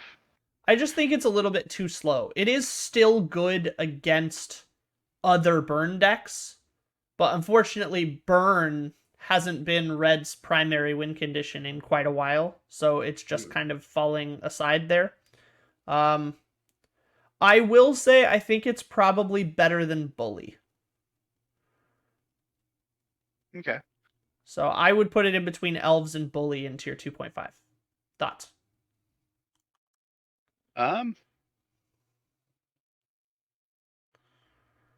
Yeah, I suppose it's fine. I don't see a difference between being above or better or worse than Bully. Like they're so similar. Bully for sure gets under it, and Milanus is like lower deck in that. But yeah, I just think that Madness is better against like the red aggro deck than Bully is. So I think relative to the rest of the field, it is slightly better. Okay. That's fair. Next up is Old School Mono Black Control. This is like Gray Merchant of Asphodel Mono Black.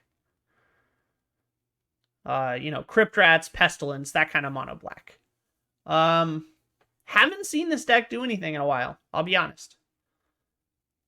But do you think it is still competitive viable? Do you think this is tier 2 and up or below? I think that this deck is probably tier 2, depending on the cards that are in it. Yeah, this is a deck that can be teched for like any metagame, so I think it'll always be at least partially relevant. Yeah, I'm with you there. Best teched for the metagame, I would say it's probably tier 1.5, top of tier 2, before Bogles for sure.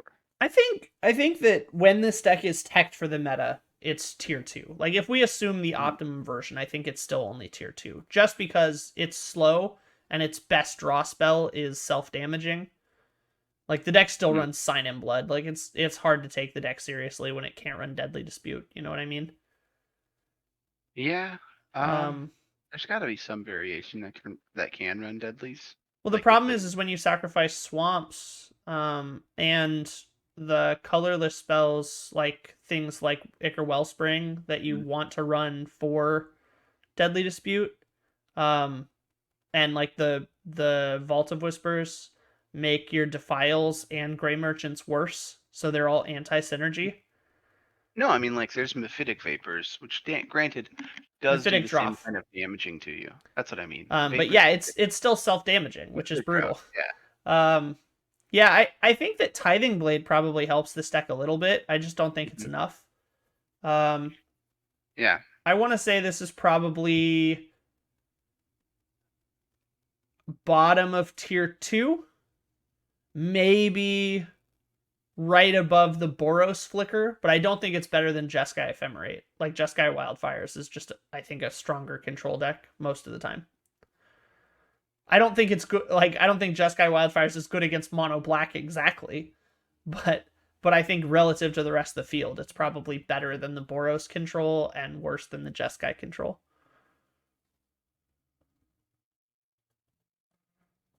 Thoughts?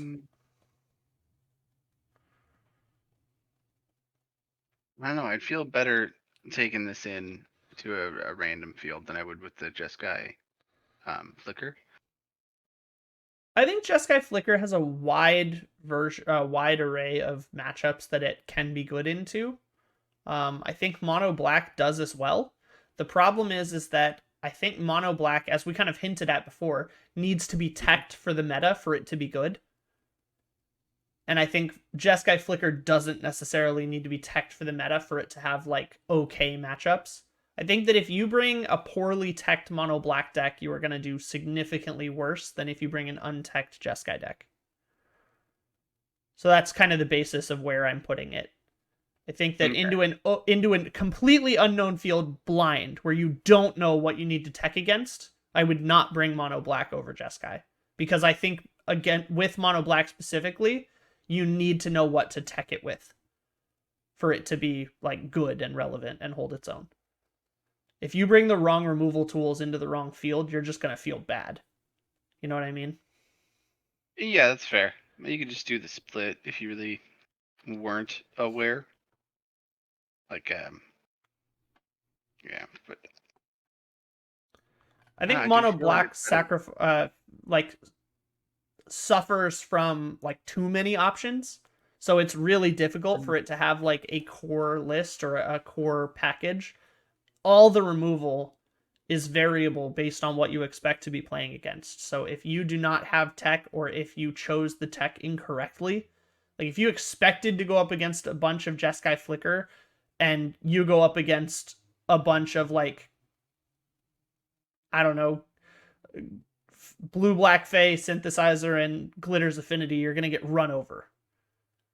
Hmm. You know what I mean? Like you have to know what to tech this deck into for it to be good. And I think that for that reason, if we're evaluating it into an unknown field, it's always going to be worse than a deck that has a solid core that you don't need to mess with into an unknown field for it to still have okay matchups.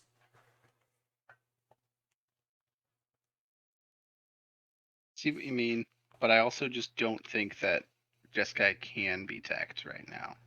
The Jeskai Flicker. I think you can. There's a lot of play in that deck. There's a lot of flex slots, and you don't have to rely on the Kenku as heavily as you once did. You can certainly play with some other options in that deck right now. It is an ephemerate package at the end of the day, so you can tech it slow. I've seen people bring in Goliath Paladins as a win condition when they didn't think Kenku was enough. Like, you can certainly play a different game with that deck if you need to.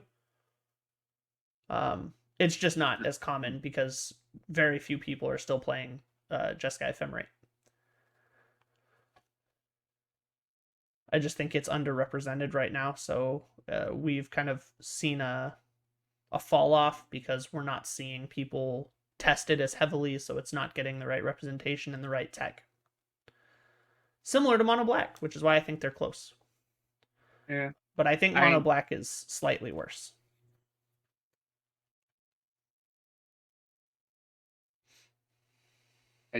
I don't agree, but I can't say in polite words why. Okay, fair enough. Like I Well, just we'll agree to I can't disagree make on that one. yeah.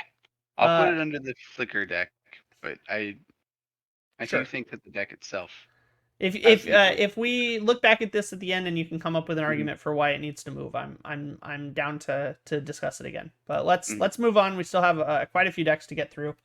yeah. We are winding down though. We're on like the last row and a half. Mhm, Next up is Mogwarts Goblin Combo. mhm, This deck had its day. I think its 5 seconds of fame has passed largely. It is still a fun deck to play. I think there have been some innovations. The Exhume tech was super interesting for a minute. I think largely people are prepared for this deck now. Like the combo is known, the interaction points are known, the weak points are solved, and it runs into a lot of the same incidental hate that something like Cycle Storm does. But I think that this deck is significantly more resilient than a lot of the other combo decks, like Squirrel Dredge, Cycle Storm, in that you don't commit your whole deck to the turn you try to go off. You commit one spell. Now that being said, it is very reliant on resolving that one spell, and if you can't, you probably don't win. In that sense, any deck with counter spells or blue blasts can just stock up on interaction and then fight you over resolving a first day of class. But on an optimum draw, this deck can kill on turn 3. It's very fast. Infinite damage, I think, is a significantly better win condition than infinite life most of the time. mhm. Because things like Turbo Fog can't say, okay, fine, I'll just kill you a different way. But that being said, I think this one might be just a little bit too vulnerable. For instance, I think this is worse than Caw-Combo and Familiars. Do you think it is competitive viable still? Is this tier 2 or below? I don't think that this deck is competitive viable anymore. I think this would be a bottom of tier 2.5 because it's not. While it is a funny deck, I don't think it's a meme deck. Yeah, I don't think this is a meme deck. I think it's a real deck, Mhm, but I agree. I don't know that this is competitive viable still. I think mhm. it's kind of fallen out of favor. It's certainly had its moment, but I think that moment has passed. Actually, thinking about it, I'd probably put it around Elves. Yeah, I think that's Mhm. probably fair. I would say right below Elves. Yeah, I tend to agree with that. All right, I'm good with that. Next up, we have Orzhov Blade or White Black Blade. This is the new mid-rangey deck that replaced like Orzhov Ephemerate. It is Tithing Blade with Glint Hawks, Core Skyfishers. It's even running the 4-drop Phyrexian that bounces a permanent. It's really trying to cash in on that ATB value. Um, it is running the enchantment that gets a creature back that combos with Skyfisher, so you have some resiliency there. But it is very similar to like Boros Synth or a red white synthesizer, but now it has Mhm. a black package for better removal. I do think it is better removal. This deck really does a great job of running your opponent out of creatures, but I think against something that is a little bit more resilient, like Caw Gates, for instance, fairies maybe, Glitter's Affinity for sure. You know, anything that can drop a whole bunch of creatures very quickly. This deck struggles, just because it is committing a lot of its mana to playing like a 2/3 flyer and then another blade, and you sacrifice one of your 1/1s, and you're like, okay, cool, nice 4 mana. So for that reason, I think this deck struggles a little bit right now, just because I don't think it's fast enough. Um, that being said, it can certainly run prismatic strands. Um, it can certainly run things that gain life, fairly easily. It gets to run Lembas, so it is strong. I think it is below Boros Synthesizer, but only just. I think this is probably top of tier 1.5, right above Familiars.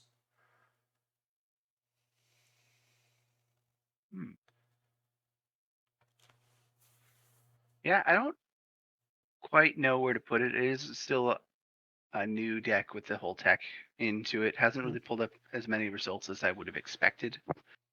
It's certainly seeing a lot of play. I think so- it is like the new exciting.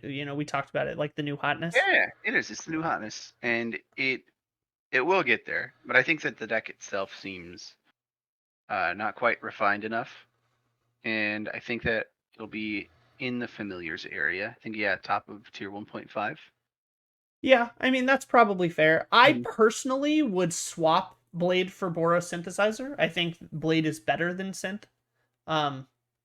Just because Blade has board wipes and Synth just has spot removal. And the board wipes from Blade are incredibly important in the metagame right now. But that being said, I think they are incredibly similar packages, understandably. I mean, it's the same, like, 24 cards. And then the only thing you change is the splash color, and instead of spot removal, you get a sacrifice effect. So the only difference, I think, is that Blade gets access to Deadly, and Boros gets Synth gets access to Synthesizer. And personally, I think Deadly is better.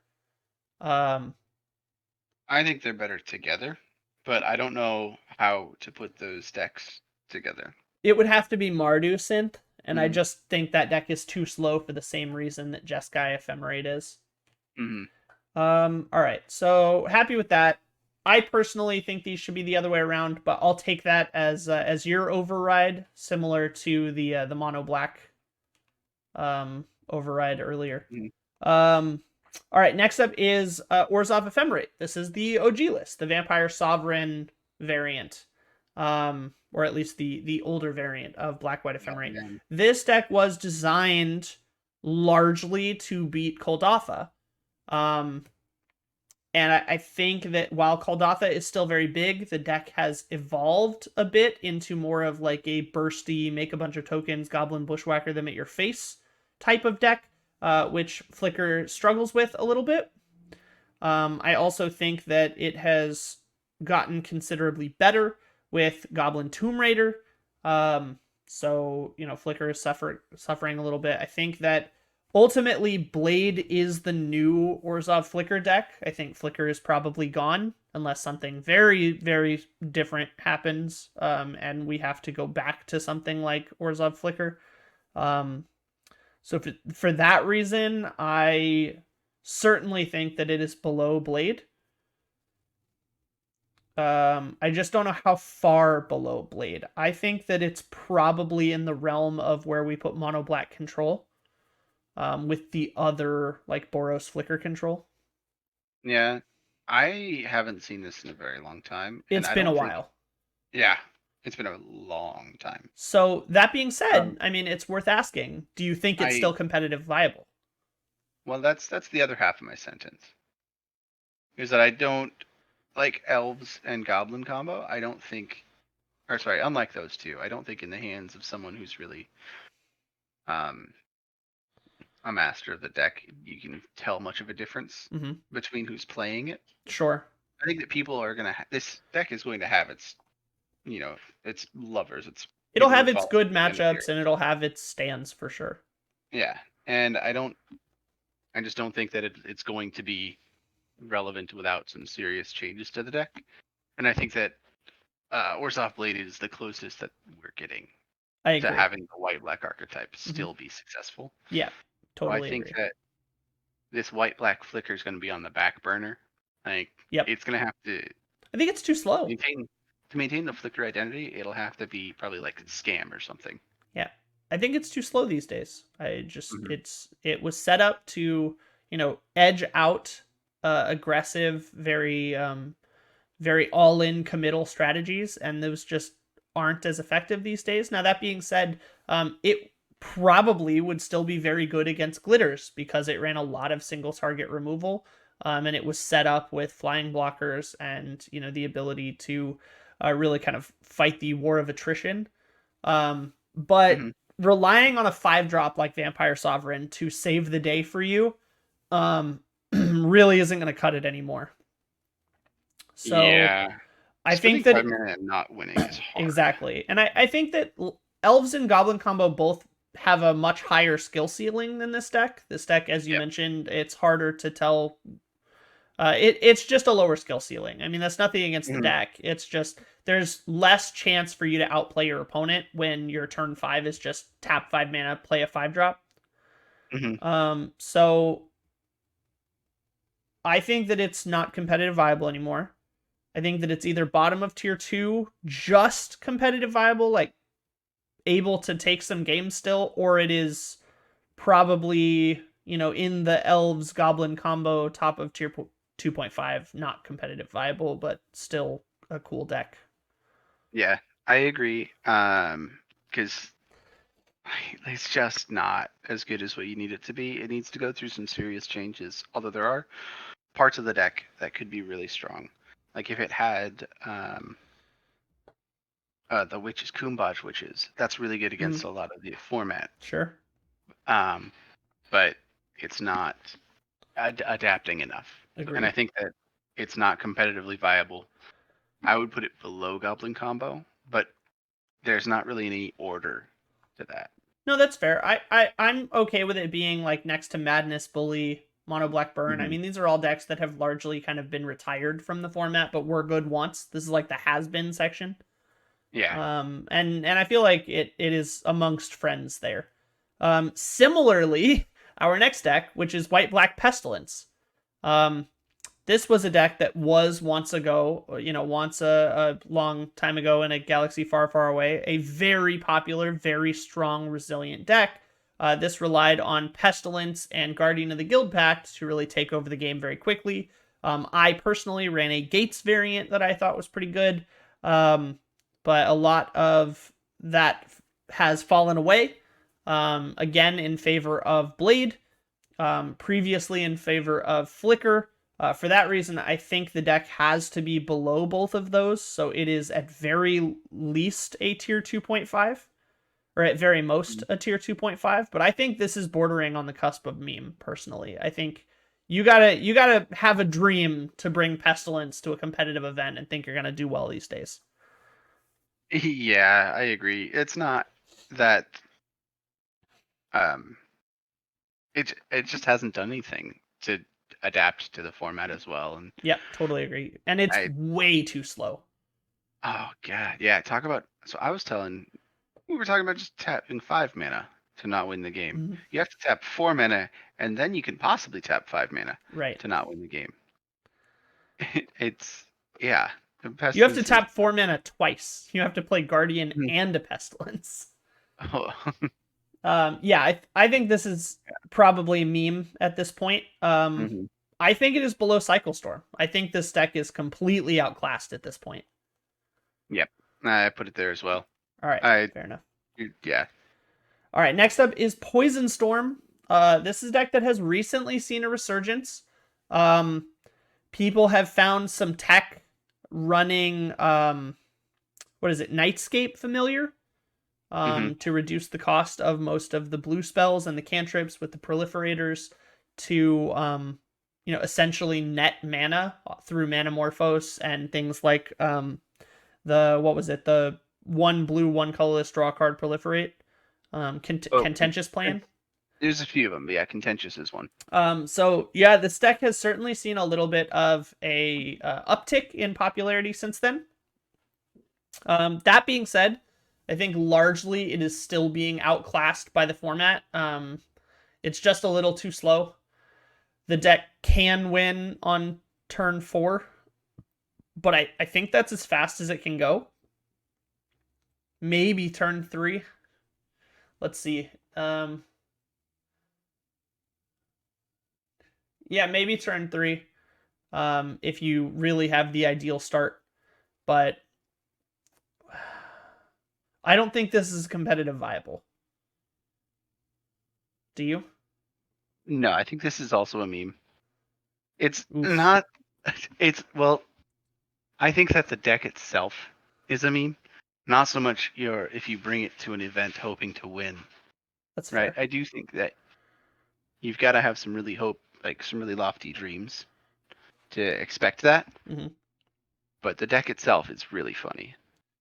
I am tempted to say this is less meme than anything we currently have in meme, though. I think I agree. this is definitely one of the more resilient strategies, and it can Mhm. certainly win games in the right matchups. And I think the rest of the meme category has a much more difficult time doing that. Um, That's I'm fair. tempted to say this is the bottom of 2.5, not the meme category yet. Really? I think Okay. that it has had an uptick in representation. People are playing it and are winning games. It hasn't won a challenge recently, but it has 5-0'd recently. So I think for that reason, if it 5-0'd at all, I mean it's got to be at least a little bit higher than meme, you know. Um, That's fair. I I mean, would people say it's are below Blackburn, but it's not quite retired to the point of meme yet. okay. Um, I think it. So, in terms of viability of the deck, I think it's totally possible to be around where flicker control is. It like just below flicker control, I would say, Oh, in into tier the right 2, field. into the right field, and again with someone who knows the deck and has been playing it Mhm. enough. But the deck itself is just so funny. Yeah, Like, I'm a fan of the deck. I just wish it was better. It's missing, I feel like, one or two pieces to really set it off. I mean, yeah, I was talking to some other creators about it. I think the deck just needs something mm, to really set it up for success. You know, it needs some sort of better stall mechanic to really lock down the game. I think there is a card coming in the preview that we will talk about that is viable for this deck and might bring it back into competitive viability if the format is still, you know, this very control oriented, either hyper aggro or hyper control, very polarized format that we have right now. I think that Poison Control has, you know, a chance to kind of come into its own in that metagame, um, with one or two new cards. But for right now, I think it's not quite a meme. I think I'm gonna be nice to it here and say bottom of 2.5, right under Blackburn. that's fair. I think we can do that because I did put Cycle Storm in meme, and I'd feel bad doing that to another deck. Well, we still have some bangers. So next up, let's run through some of these because we're gonna hit a lot of red very quickly. So next up is Ponza. This deck has fallen out of favor quite a bit. It was very popular for a while. It was an absolute menace for a while. Um, I think that it might actually be about time for this deck to start seeing an uptick in play again because everyone is abandoning the gates for the type duels and the land cyclers. Or not gates, they're abandoning the bridges for like the type duels and the land cyclers and these really efficient low land packages. And Ponza might be in line to really start to disrupt those again because, you know, a lot of people are cutting down to 18, 19 land with 4 to 5 land cyclers in the double color decks. You know, they're running 1, sometimes 2 of a typed duel for a splash color. You know, Ponza can really start to disrupt mana bases like that. And I think people have gotten far enough away from the bridges that Ponza might be on the cusp of a comeback. Just throwing it out there for the predictions. Anybody watching the 5-0 drops, keep an eye on Ponza, see if it spikes again. Um, I think it's certainly still competitive viable. Are we in agreement there? Yeah, so I've definitely had a similar thought in the same way as it's about time for it to come back. I just don't want it to. Yeah, that's fair. But So for like, mhm, let's try to keep our personal grudges against Pawns out of it because I hate playing against this deck. But realistically, it's a good deck, it's but probably in the realm of Turbo Fog. You know what? Into the right field, this deck slaps. Yeah, so that's like a base. I want to say is Turbo Fog, but you know, if it runs into a field that doesn't have Affinity or Synth or Gardens, probably, or no, or the Glitters, then yeah, I Well, think that this I don't deck think is you can tier 1. possibly run into a field that doesn't have Glitters or Kuldotha Red in it these days, which is No, why no, I no. think Ponzo is being held in check.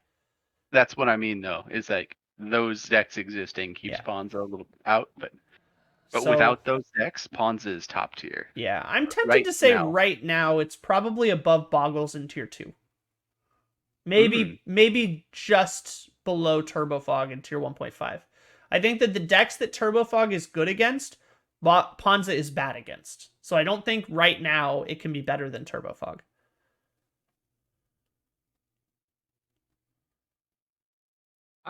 Yeah, I actually had Ponza preliminarily placed underneath Caw Combo and above Blue Fairies. So the only reason I don't agree with that is because I think that the decks Mm. that it's better than are below it in that breakdown. Like The decks that it is better than are like below. the decks that you want to play it into are all below it. Like, Yeah. but that's what I mean. You aren't ever going to play against the decks it wants to play against right now. So I don't think it can be up that high. I think for it to be good, it has to be played into something it is good against. So it has to be, and like I mentioned previously, I think all the decks it is bad against, Turbofog is good against. And Yeah, right I now I agree. think Turbofog is better because I mean, all the popular do decks respect- you play against Turbofog. I do believe Ponza's better or good into Caw Gates and Caw Combo, the same as Turbofog is. Fairies gets under it, huh? Garden's Well, control. the biggest problem is Glitter's Affinity and Kuldotha Red absolutely trash Ponza. And those decks do not necessarily trash Turbofog. So I think just for like as a gatekeeper, if it is not better than Turbofog, I don't think it can be above Turbofog. And the top decks right now are what you're playing Turbofog into. So I don't think we can put Ponza above it just because it's not good against the top decks.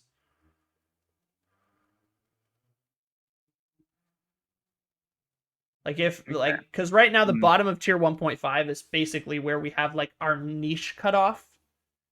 Right? Like this is good into the field right now. So I don't think we can put Ponza above where we have a deck that is good only into this field when Ponza itself is not good into this field. You know what I mean? I think that's kind of that like niche cutoff point. I see, but it's as if you're trying to read more into the tier as opposed to like not what the deck is better than being below it, as in like it will not necessarily trash the things that are below it, but it has a positive matchup. And then the things that are above it in the tier list are ones that it would not have a positive matchup into. Like I'm not necessarily basing its rank on that. no, that's what I am though. Is I'm saying that the ones that are below it, it does well. It does well into. But the ones that are above it are the ones it struggles against. Well, if that was true, it would be above Gardens. Because it would be great against Gardens. But I don't think there's any way we can put it nearly that high when the tier 0 decks are likely to be Glitter's Affinity, Kuldotha, and maybe something else. When it's terrible against those two decks, and those are the vast majority of the metagame right now.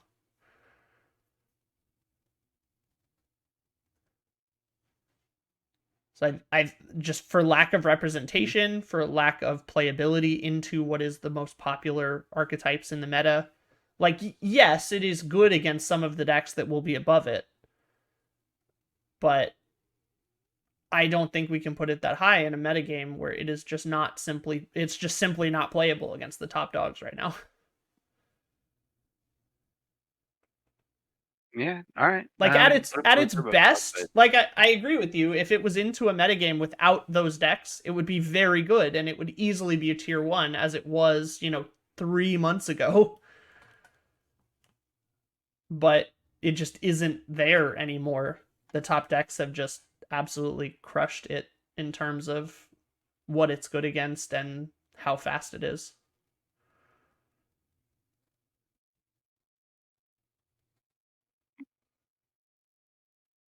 So in that regard, do you think it is a tier 2 or a tier 1.5?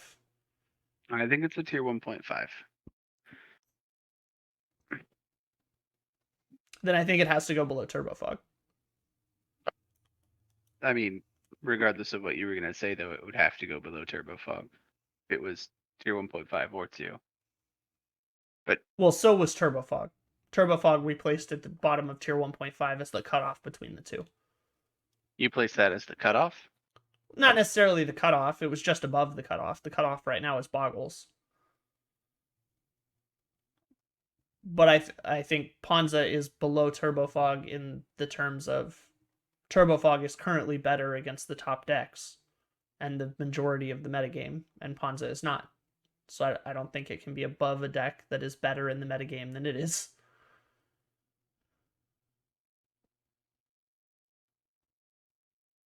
Like, I think that Ponza beats Turbo Fog. It beats Caw-Combo. It beats Familiars, probably. It beats... Affinity was like a 50-50 matchup after sideboard. I played that matchup a ton. It beats Caw Gates almost for sure. It beats Garden Control. But then it stops. All of the tier 0 decks absolutely trash it. And Both? well, there will be more. We're about to talk about Okay. one.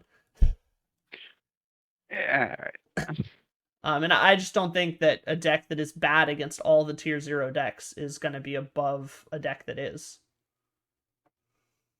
Or that is good against the tier 0 decks. You know what I mean? That's a pretty tough sell. But I mean, at that point though, Turbo Fog should be much higher. Should be I don't think that's Turbo true. Fog.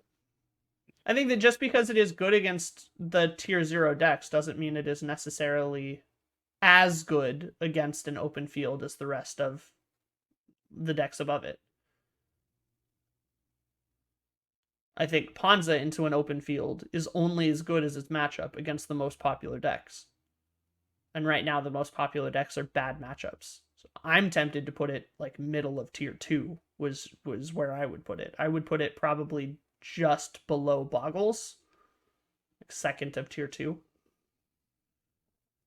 That would be like my realistic objective opinion.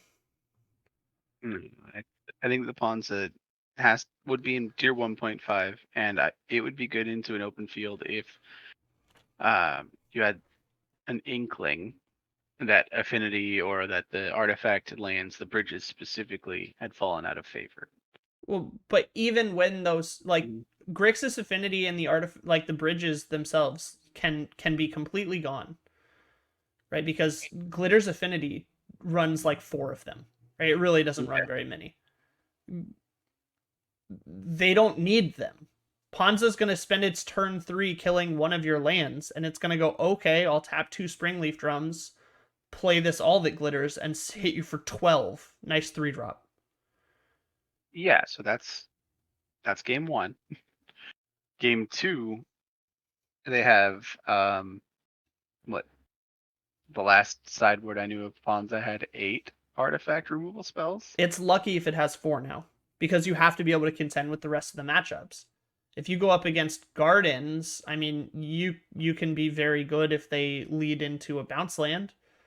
But if you lead in, if you're up against Fairies or Caw Gates and they just bring in a bunch of Spell Pierces against you, you're going to have a really rough time. If you're up against Synthesizer, you're going to have a really rough time. Against Blade, it's pretty bad too, because you don't go very wide. You just have a couple of creatures as finishers, and they're going to run you out of finishers before you kill them. Against Familiars, it's a good matchup. Against Turbo Fog, it's a great matchup. But I think Ponza definitely has play against everything, for sure. And it's not nearly as one-sided as it sounds with Fairies and Affinity and Synth. We have very different opinions of Ponza. I played those matchups a lot. It's not good for Ponza.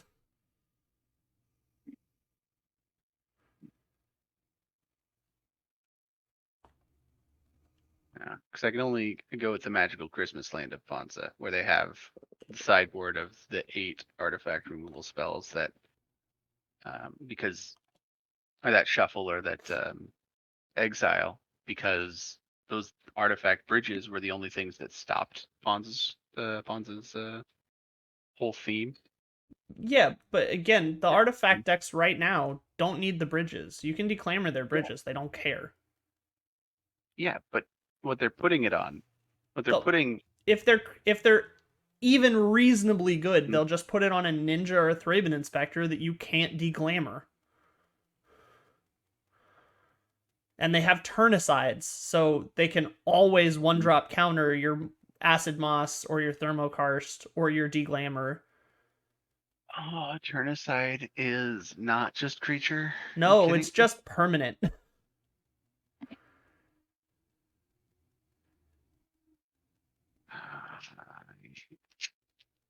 All right, I'm gonna retire. Yeah, Ponza is just severely outclassed right now. Like, I remember when it was very good, but now is not then. The popular sideboard for the best decks is very specifically good against everything Ponza wants to do. And that makes it really difficult for that deck to compete with the top decks. And against Kuldotha, I mean, you're never even going to get, like, what are you going to do? You're gonna play against Goblin, you're not getting turns. You're gonna play a turn 3 Thermokarst, and they're gonna go, okay, cool. Play this Bushwhacker, you're dead. Like, More likely turn 2 you'd have not the board wipes because your sideboard's that limited. yeah, exactly. You got 8 and then 4. You'd have 3 maybe board wipes. Yeah, you don't have very many. That's kind of, I mean, you have Weather the Storms, but like that's not gonna get it done against Kuldotha these days. Speaking of Kuldotha, that's the next deck. So let's figure out where you want to put Ponza. I understand that you're evaluating the Magical Christmas Land of when it's good into the meta, but the premise of the list was that we were going to evaluate it as today's meta. And today's meta is not good for this deck.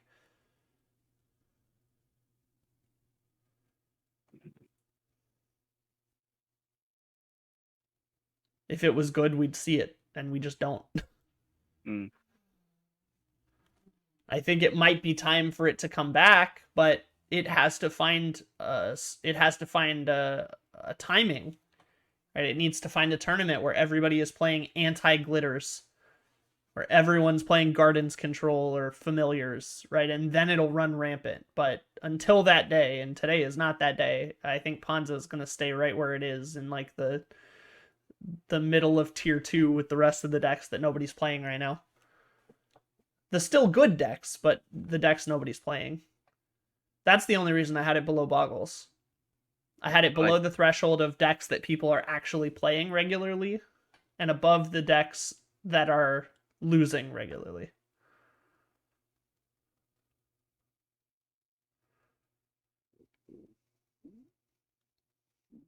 But would you want to stick firm with it in 1.5?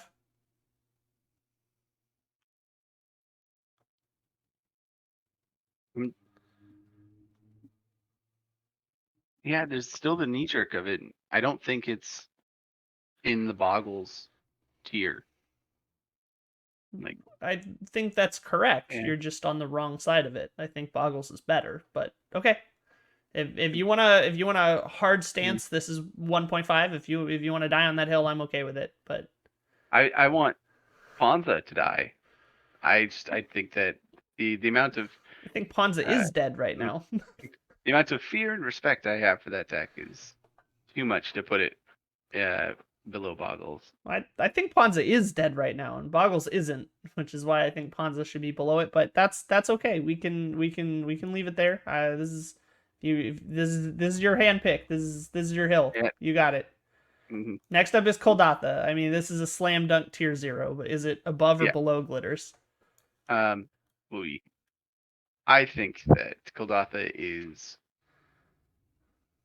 I put it below. I also put it below. Yeah.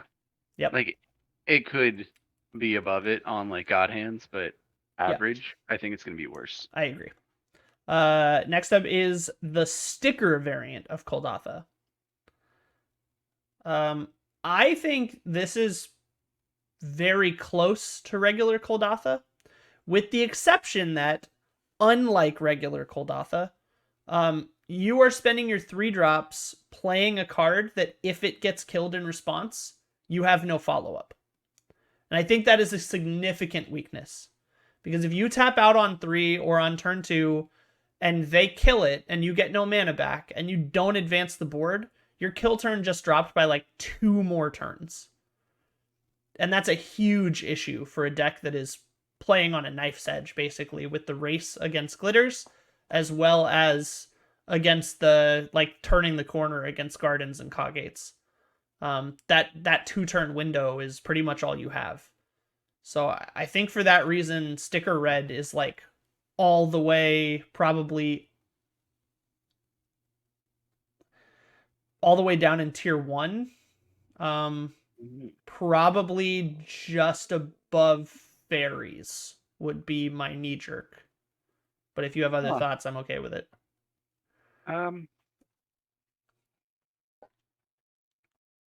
No, I think everything to be said about the sticker deck has been said. I don't think it's as good as Kuldotha, but it is more explosive for sure. Its God Hands are incredible. There is no denying that. But if we want to evaluate on those, I mean, Hot Dogs would be significantly higher in the list, right? Exactly. So I think realistically, on the average of quality of play, just because of that huge weakness to spot removal, I mean, it's as simple as just having a Lightning Bolt or a Cast Down or you know, a Snuff Out or even a Spinning Darkness. Like, it really just, it doesn't take much. Any amount of removal is enough to kill a Goblin. Although usually not Defile based on the speed of the deck. If you're on the draw, they can have Defile. Yeah, but yeah, I mean, it's basically they just need any 1 mana removal spell or any 2 mana removal spell to kill Sticker Goblin, and you're in a rough way because your kill turn just dropped by 2. And that's enough of a window for most of the control decks to turn the corner against you, because it's going to give them time to untap and play Suffocating Fumes, or leave mana up for you to play Kuldotha into a Bushwhacker and then they Suffocating Fumes. You know, they can get a lot of tempo off of that 1 kill spell, and that's enough to kill you a lot of the time. But obviously, if it resolves and you get the trigger, you're probably going to win. Oh yeah. So like the deck itself has a lot of unfavorable interaction points for the pilot. But the benefit is that the high roll feels great. You're doing it before your opponent has lands out to be able to interrupt you. So like that's really the high roll feels great. But I think this is probably tier 1. I'm not saying it's dropping too far. But I think it's worse than Gardens and it's worse than Caw Gates. I think it's probably still better than Blue Black Fairies. Yeah, I agree. I think it's worse than the Gardens. Is this the Campfire Gardens as well? No, that's more of a meme at this point. Okay. Regular Gardens has far and away cleared the meta. Okay. This is like Crypt Rats, Thorn of the Black Rose.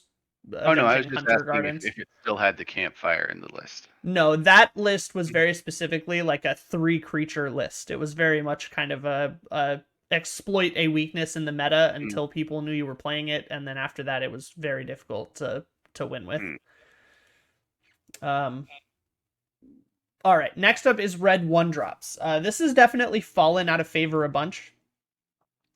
This was, you know, basically this was Kuldotha red pre-Tomb Raider.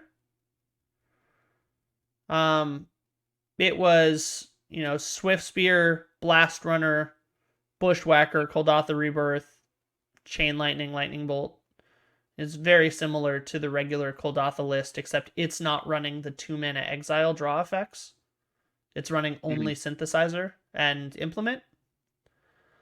And I think that the 2-mana exile, the impulse draws, have a significant advantage in like resource generation for that deck. I think that largely they need them to be able to go deep enough to win the game off of any sort of interaction or interruption. I mean, obviously, if the opponent has no spot removal and you just go like, you know, Tomb Raider, swing for 2, Kuldotha Rebirth, play a Lotus Petal, Bushwhacker, swing for 10, you're going to win that game. But if your draw is like play a Blast Runner on turn 1 and then turn 2 you go to activate it by sacrificing a Lotus Petal to play, I don't know, like a Tomb Raider and a Lightning Bolt, and they just kill your Blast Runner, and you don't have an artifact anymore, so your Tomb Raider is down, and like, if they go for something, they're only going to take 1 because the Tomb Raider is already attacking when you sack the artifact. You're going to need some resource generation to dig yourself out of that hole and find enough resources to close the game and get to your Bushwhacker and get to your Fire Blast or whatever it is that you have as a finisher, because you're going to need the reach. And this doesn't have that realistically. I mean, it's got implements, but it's not enough. I agree. It needs more or a higher ability of card draw, and there's just not the slots with the implements. Yeah, I think this is worse than Sticker. But I don't think by very much. It's either just under Sticker or it's in between Blue, Black, Fey, and Affinity. What do you think? I'd put it between Fey and Affinity because literally everything is countered by Spell Stutter, even from an empty board. What? Sure. But in general, I think it's just below Sticker. I think Fairies actually has like a pretty reasonable plan against most of the Kuldotha red decks, which is why it won so many challenges back to back to back. Fairies, the blue-black fairy list is very well equipped to deal with Kuldotha, but in this case, I just think the one drop has a pretty significant weakness in not having the impulse draws, and I think that's pretty big. Next up is just regular old burn. Like, what is it? Spear the Critics, Chain Lightning, Fire Blast, burn. Yeah. I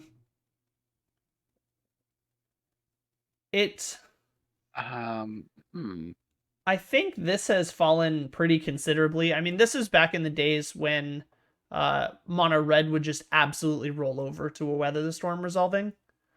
Yeah, and I think this one's definitely been put out to pasture. Yeah, it's gotten better with the impulse draws and Synthesizer, but certainly not enough. I mean, if you're playing Synthesizer, you're running Kuldotha, and then you might as well run Bushwhacker, and all of a sudden you're running regular Kuldotha red, right? So exactly. If we're firm on the line between Burn and Kuldotha of not running Kuldotha Rebirth, then this is a pretty subpar red deck these days. I do still think it's probably better than a meme deck. I'd say we put it with its cousin, Burn, between Bully and Burn, so that it feels warm on both sides. Yeah, I think it's below Madness, so that makes sense. Next up is Mono Black Sacrifice. There is no discussion here. This is a meme deck. It's just where you want to put it. I see Pinger Burn in here too. Yeah, Pinger Burn's next, but Sacrifice is next on the list, so we might as well get that out of the way. I mean, it's a meme deck. It's just where you want to put it. Mono Black Sacrifice is certainly a meme. I see a lot of people play it, and a lot of people seem to like it, but I do not know why the deck is not good. I mean, I understand the appeal, Johnny, Timmy C rare downshifted to common, Timmy play rare, something Mortician Beetle, but it's just, it's not enough. I mean, it just, Nested Shambler is just not the card you need it to be for that deck. It just isn't. Carrion Feeder is not the card you need to be for that deck. I mean, Gixie Infiltrator and Mortician Beetle are perfectly good cards, but you just don't have enough. Like, the deck just is not there. So, you don't have enough good cards for it. I would be willing to say this is probably below Cycle Storm, above Pestilence. This is like near the bottom of meme. I put it at the bottom of meme. I think it's better than Pestilence. All right. I think at least in some curves, this can present like Nested Shambler buffed and make a bunch of squirrels and sacrifice them to a Carrion Feeder and swing for, 15 or something on like turn 4 with Gixie and Infiltrators. All Pestilence did that turn was play a Guardian. You know what I mean? One of the squirrels. Sure. But you see what I mean? Like, I think Pestilence is probably worse, to be honest. So, All right. Yeah, next is Pinger Burn.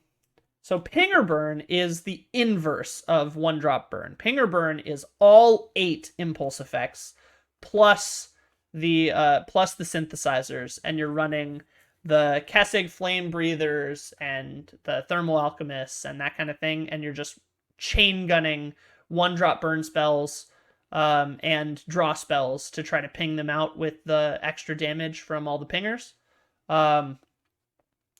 This was a pretty solid deck for a minute. I mean, it definitely goes deeper than regular burn. I think at one point it was probably better than the one drop variant. But because of kind of how the deck is naturally, it's very vulnerable to picking off the impulse draws and kind of stopping the value chain. It's very vulnerable to picking off the pingers and denying the extra value.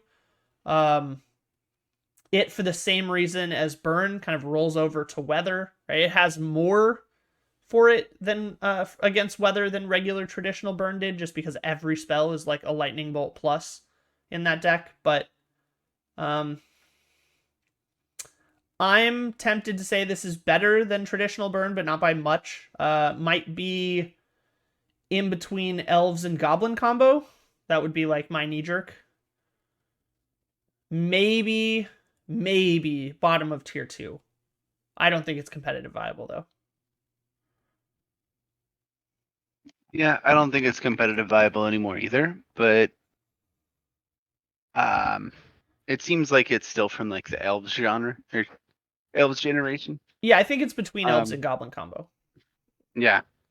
I'm good with that. Okay. Next up is another semi-retired deck that kind of comes out of nowhere once in a while and kills people. Slivers. This is a very powerful tribal deck that when spot removal gets taken out of boards, Slivers takes over for, 1 or 2 challenges, and then people remember that you need cast downs once in a while. I think largely right now in this metagame, this deck is not competitive viable. I think this is a meme. I think it's a meme as well. But how memey do you think it is? I think it is worse than Cycle Storm, better than Sacrifice. I think that this is baby made first deck, and I would put it definitely worse than Cycle Storm, because that required some amount of madness to put together. I think it's between Sacrifice and Pestilence. In that ballpark, because Sacrifice is just I sacrifice the things that make more things. I think it's better than Sacrifice just because I think when it goes wide, it also goes big. I mean, there's something to be said about every creature being a lord. That's fair. And I think that it's more resilient to board wipes than any other like go wide deck or tribal deck, which makes it inherently a little more powerful. I think in the right metagame, Slivers is still able to take games, so I don't want it to be the bottom of the list. But you certainly have to be kind of a dreamer to play Slivers these days. I think it's certainly a meme, probably between Cycle Storm and Sacrifice for me. That's fair. Yeah, Merfolk players know all about every creature being a lord. Yeah, exactly. All right, next up is Mono Green Stompy. Now we are going to evaluate this Mono Green Stompy as the standard Mono Green Stompy variant. This is Burning Tree, Howl the Night Pack, Rancor, Nest Invader, green. Okay. I think this is probably tier 2.5. I don't think it's competitive viable, but I don't think it's a meme. I think it's just outdated. I would be tempted to put this with the other, like, the old folks home, which is the bottom of tier 2.5 with like Bully and the burn lists. Yeah. Now, as we have kind of built this tier 2.5, I would like to ask you, because I think that Poison Storm should probably rise in the ranks here to be above the retirement community. I think that it should probably be like between Goblin Combo and Orzhov Flicker. Okay. Like I I want to put it Mhm. above Flicker, Madness, Bully, and both burns. Yeah, that's for sure. I second that. All right, we can Mhm. make further improvements to that standing later, but I think that's probably a fair place to put it right now. Yeah, I was worried you were saying raise it higher, like vertically. No. I think it Yep. stays in 2.5. I just didn't like it at the bottom of 2.5. All right, so that being said, Mono Green Stompy, I think it does go with the rest of the old folks. I would like to submit that I think Black Burn is better than Burn. I think regular Burn and Bully should probably be the bottom of this tier 2.5 section. I would like to see Madness then Black Burn.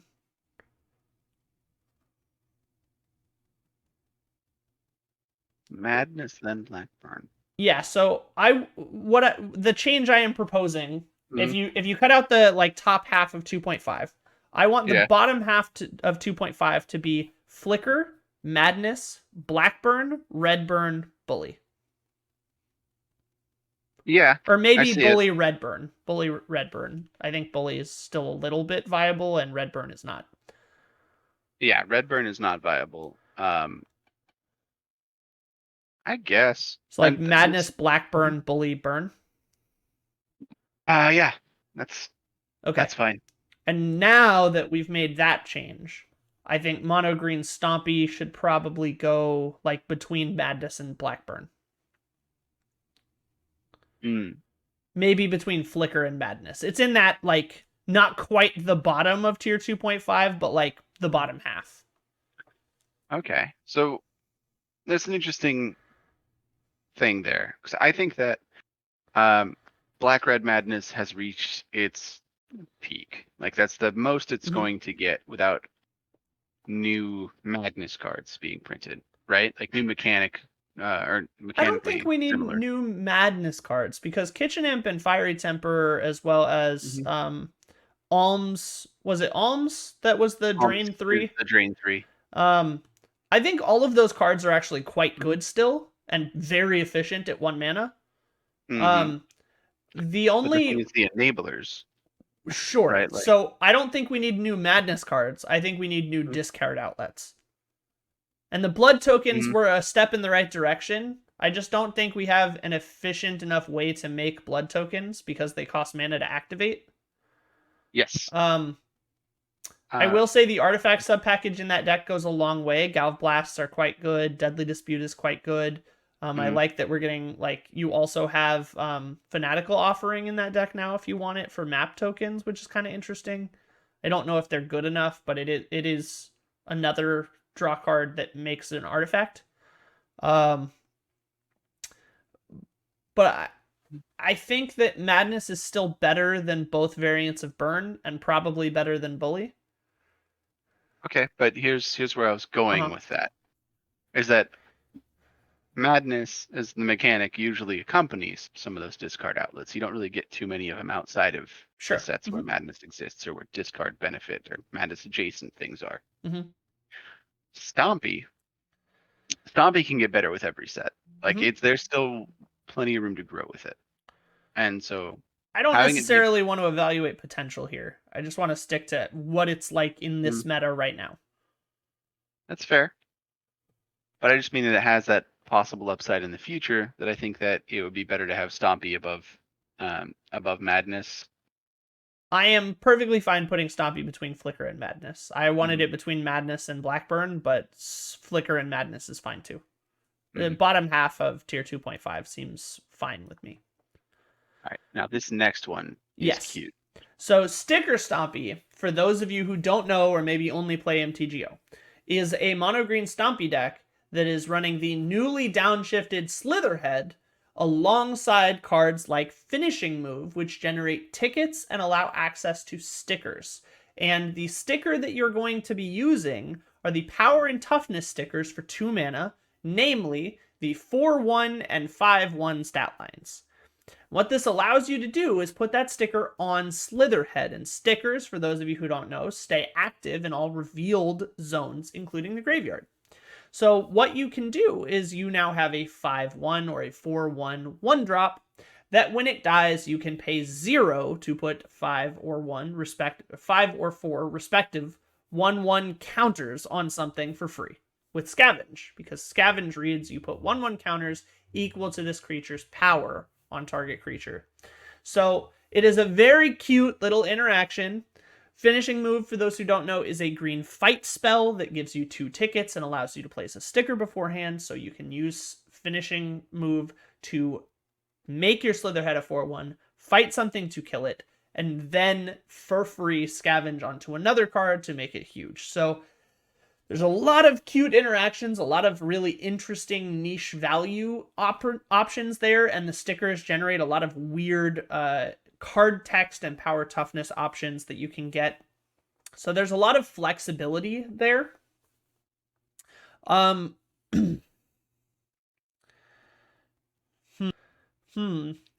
the question is to you, Josh, do you think it's better or worse than regular mono green Stompy? I think that it's super cute and I love it. And for that reason, I would put it better. But are you putting it better because it is better or better because you want it to be better? I think that putting 5/1 counters on something for free is better than what Stompy is currently doing. I think that would be true if it didn't rely on a 3-mana sorcery to do it. I think as much as I would love it to be good, this is a meme. Wow. I think relying on a 1-drop that has Scavenge, which is pretty bad by itself, but okay, and a 3-drop that is actively bad by itself as a sorcery that has to have both a creature on your board and a creature on your opponent's board you can fight, and you have to high roll the correct sticker sheets. This just doesn't seem that good to me. Like, there's too many moving parts. You're relying on a pretty bad 3-drop spell. You need to fill the deck with the other green Stompy pieces for it to even be, like, viable. I just don't see this one coming together. Like, I want it to. I think it would be cool. But I think unless we get a significant green creature printed, this is a meme.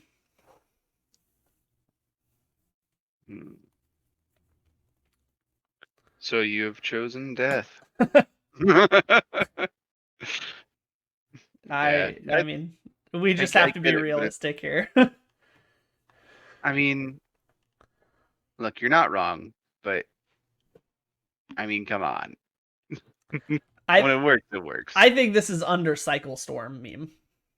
You know what? I was hovering under Cycle Storm above Slivers. Yep. All right. Glad we're in agreement here. Moving on. Mono Blue Terror. And this is also Delver. So this is the Delver Terror with Cryptic Serpent. This is a very good deck. This is significantly better than Mono Blue Fairies. I think this is almost certainly tier 1. I don't think there's a ton of argument that we can make that it is below tier 1 for the sheer power level and play, like meta share, win rate. I mean, this deck has won a lot of challenges. It's a lot of 5-0s. It's top 8'd a ton of challenges. It was the dominant deck up until like the very end of the year, right after the Monastery Swiftspear ban. It's still damn near the top of the metagame. There's an argument here that it's the bottom of tier 0. But I would submit that it is probably the top of tier 1. Top of tier 1. Okay. I think it's better than Gardens. Wow. Yeah, it does land just fatty after fatty and doesn't ever stop drawing cards. The only weakness of Blue Black Terror, which is the next deck we're going to talk about, is that you had to run tapped lands because you needed the black enable for Snuff Out and Gurmag Anglers. And once Cryptic Serpent got reprinted, you could run only untapped blue sources. You get to run Lorien Revealed just for pure value, and it puts things in your graveyard, and it's a spell that flips Delver, and you get to run Delver now that it's mono blue because you're running untapped islands. I mean, this deck got significantly better with the Cryptic Serpent downshift. and it has been dominant ever since. I mean, the second Swiftspear was banned and nothing was banned from this deck, I knew it was going to be a top contender, and it has been. It has been ever since. If this isn't bottom of tier 0, it's top of tier 1. Where do you want to put it? Yeah, I was looking at around fairies and 1-drops. Oh, but- no way. This is significantly better than Caw Gates. I think there is an argument that maybe Gardens should move up to the bottom of tier 0 and Mono Blue should be the top of tier 1. But it's right next to Gardens, either right above it or right below it. Okay. I can see that you are passionate about this one. I hadn't really like Mono Blue Terror is for sure the one that I would agree is the best of the terror list. But I didn't Yes. I didn't want it to be, or I didn't think it would be above Caw Gates because I've heard about it more, or I've heard about Caw Gates more often. And You've heard more about Caw Gates more often because Caw Gates has been around longer. I don't know. Terror's been around since what, mid last year? I've Yeah, heard yeah, about it a Terror lot. has, but the Cryptic Serpent downshift and the banning of Swiftspear was kind of a perfect storm for this deck because it made the deck better and then it made the primary contender to this deck worse. Yes, I agree. Now, Glitters is still the top dog. I don't think there's any dispute about that. Mhm. But Terror is right in line with Kuldotha and Gardens. I mean, those are definitely the top 4 decks. Caw Gates is number 5. I just don't know whether or not it should be above or below Gardens. I think the answer to that depends on how many. It is certainly more many- played than Gardens, if we want to take that into account at all. The meta representation is hugely in favor of Mono Blue. Yeah, I was gonna say how many counters are on the 5/4 that gives you venture into the dungeon, Oh, or that gives the initiative. sure. I mean, Avenging Hunter is a fantastic card. Mhm. But it only matters if you're not getting your face beat in by 5/5s on turn 5. I think that the top 4 decks are Glitters, Affinity, Kuldotha, Gardens, and Mono Blue Terror. I think that purely on like top 8 finishes, Mono Blue Terror is above Gardens. All right. I think we can all reasonably agree that Kuldotha is still probably better, but Terror is very close. Do you think Terror should be bottom of tier 0 or top of tier 1? Because that is the other contested opinion. I would say top of tier 1. It doesn't seem like it's incredibly oppressive at the moment. Yeah, that's fair. It was terribly oppressive for a while, and it has subsided a little bit in oppression. I mean, it's not winning back-to-back challenges or anything anymore, so that's fair. Kuldotha and Glitters are still very much doing that, so that all makes sense. Notably, Kuldotha has been absent from the top 8 from the last few challenges, or not absent, but very highly, reduced in appearance frequency. Terror is definitely showing up more than Kuldotha right now. But that's not to say that Kuldotha isn't still very, very strong.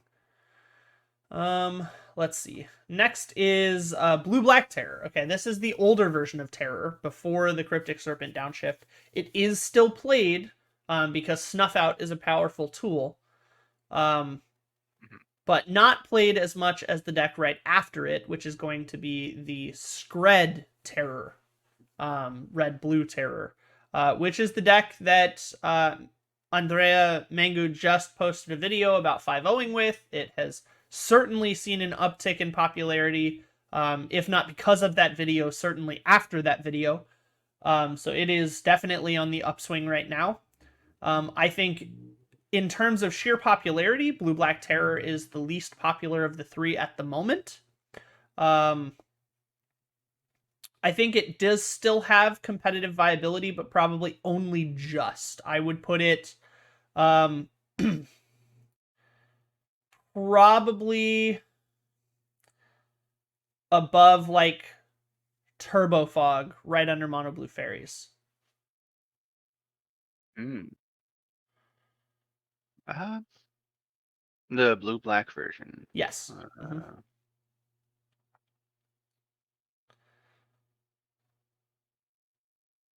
I suppose. Yeah, it's definitely in the tier 1.5 area. Yeah, agreed. I'd expect it to be between Caw and Familiar, but well, the Fairies only is reason it's not is because I think the next one is between Blade and Familiars for the top, or very close to the top of 1.5. You think the red variant is better? I think the red variant isn't just better, it's significant. Well, it may not be better, but it is significantly more played right now. You are way more likely to run into blue-red terror in a league or in a challenge than you are blue-black terror at the moment. While I might think blue-black terror is still a solid deck, it is being hindered by underrepresentation right now. You are significantly more likely to run into mono blue or blue red. I think there is an argument. People will certainly make an argument. Let us know down in the comments if you're on this train. But I think a lot of people will argue that blue-red terror should be in tier 1. Is it probably around Grixis Affinity range? Is it for the idea that it just has a better matchup into the mono blue terror? Just with the red blasts, or? It's because it has a better matchup into the glitters matchup. Because you get red blast, which doesn't really help against glitters, but that's a relatively okay sideboard card against both Caw Gates and Fairies. You also get lightning bolts and Skreds, which are incredibly good against glitters because you can contest them not just on counter spells but on removal to fight them when they try to resolve in all the glitters. And you get to fight them on both axes, which is very important to kind of reducing their odds of landing in all the glitters. And that just makes you have a significantly higher win rate right now. It also gets to run things like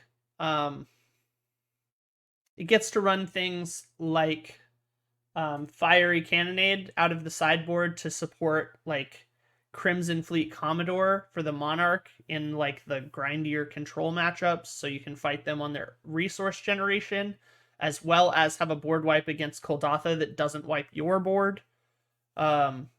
So, I mean, there's definitely some angles of attack that the blue-red version gets that the blue-black version doesn't necessarily have. Suffocating Fumes helps in that regard, but it doesn't quite have the same kind of sideboard ability as well as the same like reach, because Lightning Bolt doubles as a finisher when you've gotten them down to like 6 and you just need to finish them off before they turn the corner, that kind of thing. Blue-red terror has the upside there.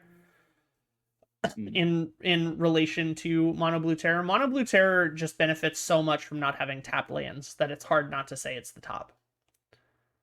I mean, the ability to turn one a Delver is so important in that deck, and you just don't reliably have that in the blue-red and the blue-black variants because you need to spend the first couple of turns getting both of your colors online. Especially against glitters, because you need to be able to hold removal up. The mono blue terror doesn't necessarily have that out against glitters. It just relies on things like Snap and Boomerang,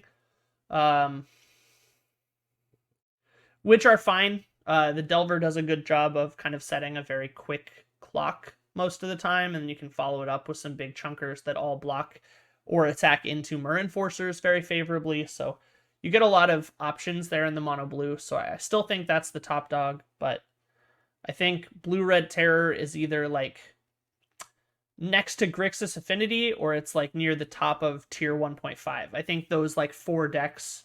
Again, I think that Synth and Blade should swap places, but I'm okay with your stance on that. Because personally, I would put Blade below Affinity and then put Synth below Terror. Like, I would have Terror at the top of 1.5, Synth right below that, and then I would have Affinity and Blade at the bottom of tier 1.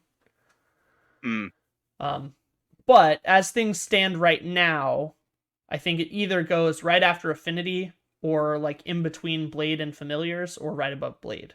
I'm kind of okay with like all three of those spots for this.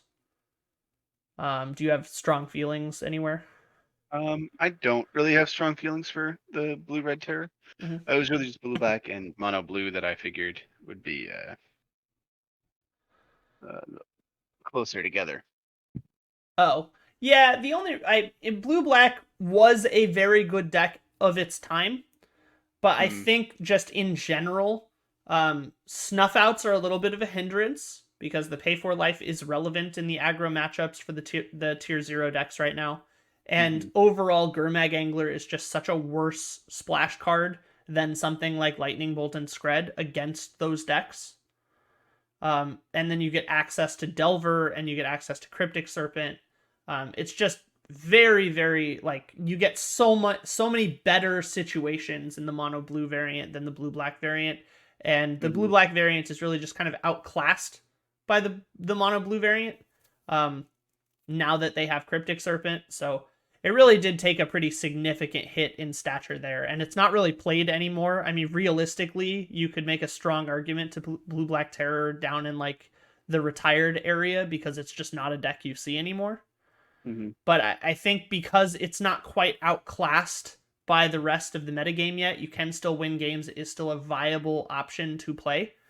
It can't quite go down that far. So the bottom of tier 1.5 or near the bottom of tier 1.5 seems reasonable.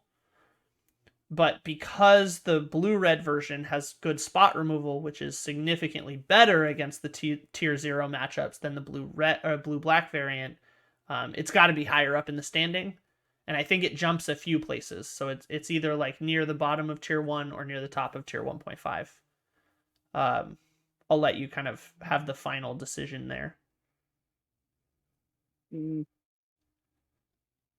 I don't want it because this next one is the one that I'm really excited for. Well, let's narrow it down. Do you think it's tier 1 or tier 1.5? I truly have no opinion on the blue-red terror list. Okay, well then let's put it at the top of tier 1.5 right above Blade. Okay. All right, next up is Tortured Existence. This is a deck that most people will say is a meme. I'm guessing you're gonna have a different opinion. I have a way different opinion. Now again, we have to be a little bit impartial Objective, here. I know. For full disclosure, we have teched a Tortured Existence deck for Josh for several months, and it has been putting up results at our local events. It's doing quite well.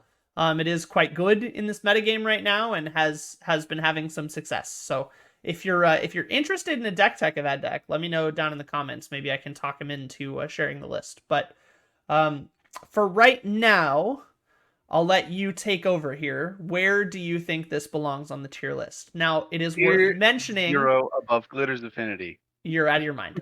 It is worth mentioning that as with all the rest of the decks, we are evaluating it based on the average list. That doesn't necessarily mean your specific variation, because nobody has that. Well, the average list is a meme, but my list is like, But if the average list is a meme, then we should put it in meme. I would say my list is over Turbo Fog, under Fairies. I think realistically your version is just above Bogles at the top of tier 2. That's fair. Ponza really does do a number. Yeah. But for the average list, I mean, this is at very best in the retirement community at the bottom of 2.5. Yeah, this was like Burn was more relevant. Than Tortured Existence by the time that I started to play. So where realistically should we put like the standard TortEx list? It's probably middle of meme or bottom of tier 2.5. Like, are we evaluating it on like when it was good? Because if we're evaluating it today, the deck is nowhere to be seen. The deck is indeed nowhere to be seen, but So it's got to be near like Slivers then. It's it used to be a deck though. Yes, so did Pestilence. You see where that is? And it's also a black enchantment. Oh Yep. no. You're starting to see.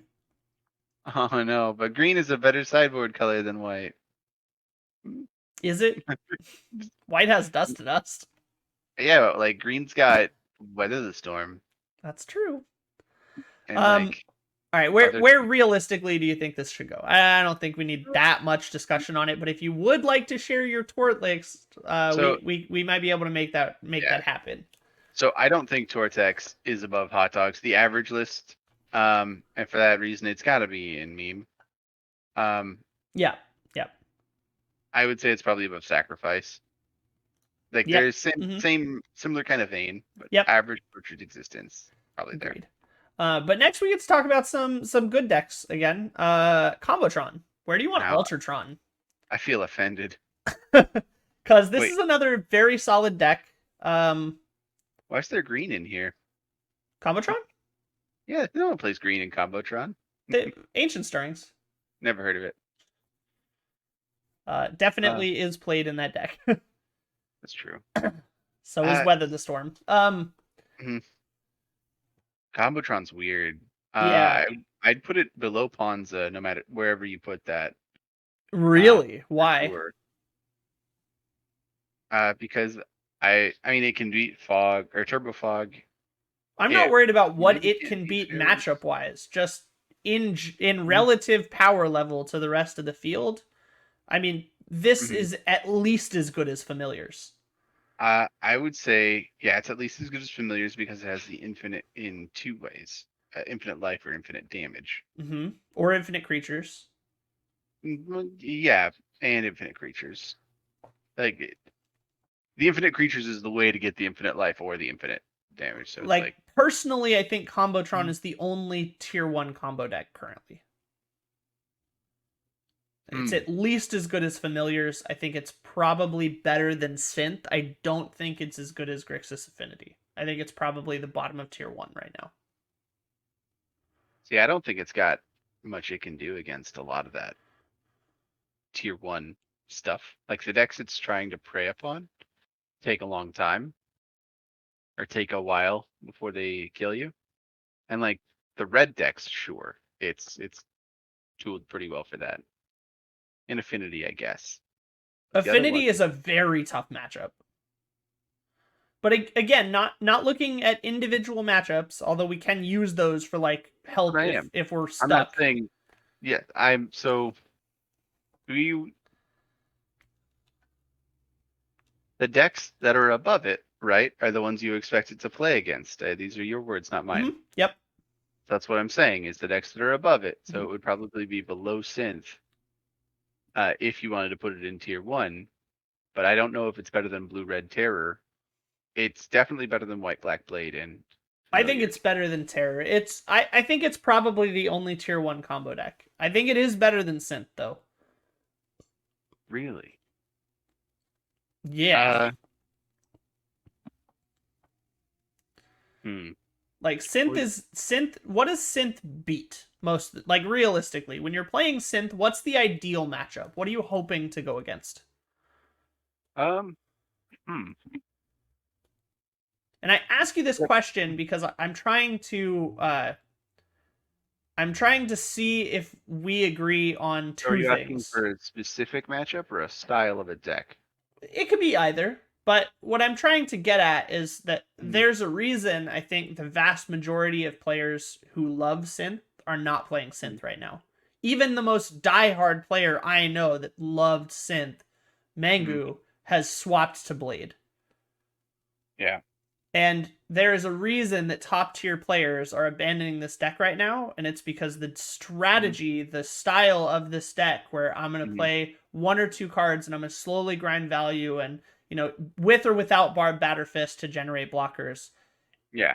It's just not quite as strong as it needs to be right now to keep up with the value generators of other decks, and it's not as fast as it needs to be to keep up with the aggro from other decks. So it's a weird caught in between deck where it wants to be aggressive and it wants to be value-y, but it can't do both as well as either. Yeah. And for that reason, it's fallen out of favor a lot. And I think that in general, right now, the decks that you want to play synth against are not, they're just not there.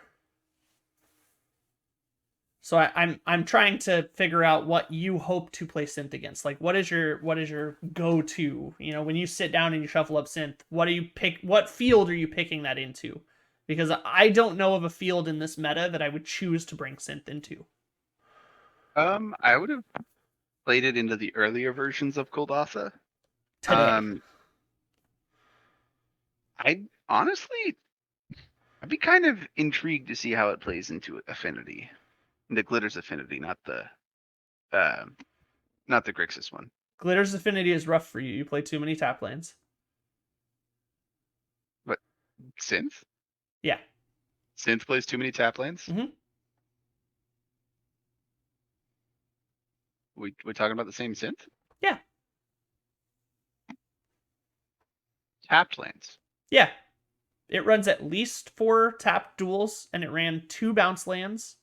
And in most cases, it ran 8 tapped lands with 2 bounces. So it was 4 of the bridges, it was 2 of the gain land, and then it was 2 of the Boros garrisons. I definitely remember the garrisons, like 2 ofs. Mhm. And then I remember like a 1 to 2 of with the tapped gain one, but that was it. And then Like, it the ran rest 4 were bridges. untapped artifacts. It ran 4 bridges. It always ran 4 bridges. Maybe, but like the last deck I just took apart was the Mardu version of Synth. Mhm. I just still had it together for some reason. Mhm. I was 6 bridges. But I think that Yeah, I'm but that thinking was of the synth Mardu version. without bridges. Yeah, no, I'm thinking of Synth without bridges, like to where you just always have the untapped lanes. But Because Synth without bridges didn't get to run the artifact synergy like the Gal Blast and stuff. It had to run like that's the version that ran like Helix, Pinnacle, and Barb Batterfist. The version that didn't run Barb Batterfist ran 4 bridges. Anyways,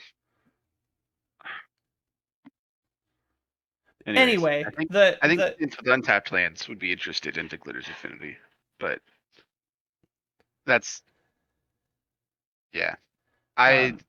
Overall, I would expect, because Synth plays to me like a mid-range deck, Mhm. so I would like to prey on the aggro decks, well, which just inherently don't really appear to be here, except for, you know, the really fast ones that you don't have time to react to. exactly. And that's kind of the problem right now, is the aggro decks are outpacing you as a mid-range deck, and the control decks are outvaluing you.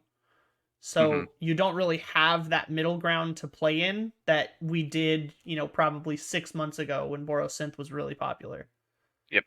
So that's the reason that I was making an argument that it should be down further than it is. I just don't think the meta you want that deck into exists right now. But that being said, for that same sort of reason, I think Combotron is better than it. The metagame you want Synth into is just not present right now. And while Combotron may be a difficult matchup for several of the good matchups because you just don't have the time to set up, the payoff is a lot better than just drawing like 2 cards and playing a 2/3. Yeah, you can just steal games by landing Tron naturally. Mm-hmm. That's fair. But I think that the aggro decks are still, if they're too fast for Synth, they're way too fast for Combotron. Well, they're not, because Combotron has access to Weather the Storm. You said yourself it's teched well against Kuldotha and some of the faster red decks. Yeah, but like, it has access to Weather the Storm, but you still need turns to set up. Like, Sticker Goblin Kuldotha was just too fast for Combotron. You were dead on the turn when you actually had everything that you needed, or when you had everything in hand that you needed to do, but you had like 2 or 3 lands on the battlefield. That's not entirely true. I ran several matchups of that in paper and on MTGO, and oftentimes it was very close to a coin flip of, did I have the sticker or did they have the weather? But ultimately, the decision is just where to place Combotron. I think that Mhm. it is at worst top of tier 1.5. At best, probably low tier 1. So it's very small margin of wiggle room. I don't think it's much higher than the bottom of tier 1 right now. Yeah, Just I don't think for the it's same higher reason than that like familiars and those kind of decks struggle. There's a lot of graveyard hate. The only difference that Combotron presents is that it is significantly faster than most of those decks. Yeah. And the payoff is instant. It's not just I have infinite life, go. It usually wins the game on the spot. Yeah.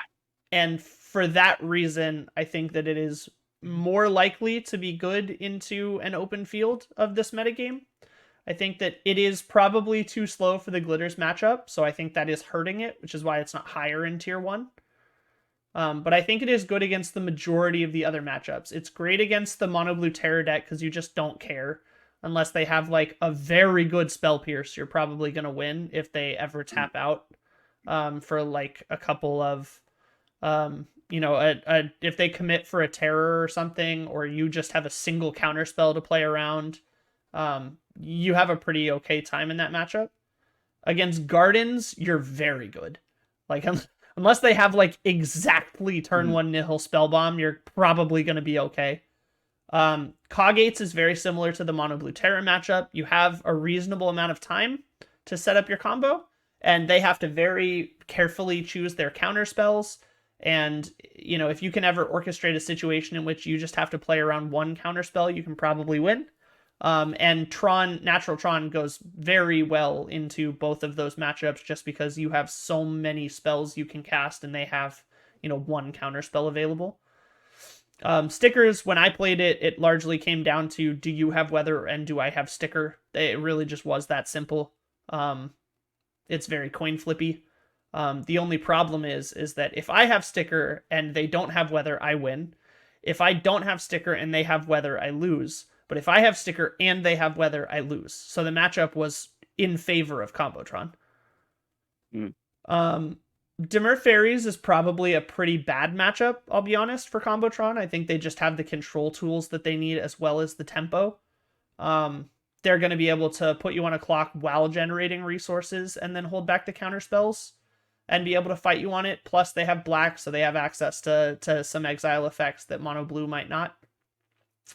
Things like Fairy Macabre, maybe. I don't think they sideboard that, but it's an option. Mono red 1-drops is very similar to the sticker deck, but I think it might even be slightly worse because they can gas out to weather the storm a lot easier than the decks with the impulse draws. And then Grixis Affinity is just too slow. That's a great matchup for you. So I think Combotron is definitely in between Affinity and Synth. That would be my place for it. I think you want it more often into an open field than you want Synth. And I think largely it's probably too good to be tier 1.5. Right. Yeah, like the list itself doesn't vary too much, so you can run it pretty easily into an open field. The downside is you do rely on artifacts. So if it is an open field and people have any amount of prior knowledge, you are opening yourself up a little bit to sideboard hate. But that's honestly what the whole point of sideboards is. Yeah. So and I think that if you want to play a combo deck, Combotron is definitely the one to play right now. So in the interest of like guiding players, second. I think it's the second one you'd want to play right now. There's another one we haven't talked about yet, and I think sure. I'd stick with. Okay, next up is Flickertron, also known as Fogtron. This is 4-color Tron. This is kind of honest Tron. This is Tron with like some of them run Rolling Thunder, some of them run Lightning Bolt, some of them run Denrova Horror. They all run Ghostly Flicker Mnemonic Wall with Muldrifter, Crop Rotation, Stonehorn Dignitary, that kind of thing, to stall out the game and build value until they get to a win condition, and they use their Tron lands as a huge mana swing and throw big spells at you or generate value through like flickering Denrova Horror to win the game. This has largely fallen out of favor, but did recently get a little bit of love in the form of Runaway Boulder. There were some updates to the list that were publicized not too long ago using the Mystical Teachings package with the Flash Boulder. I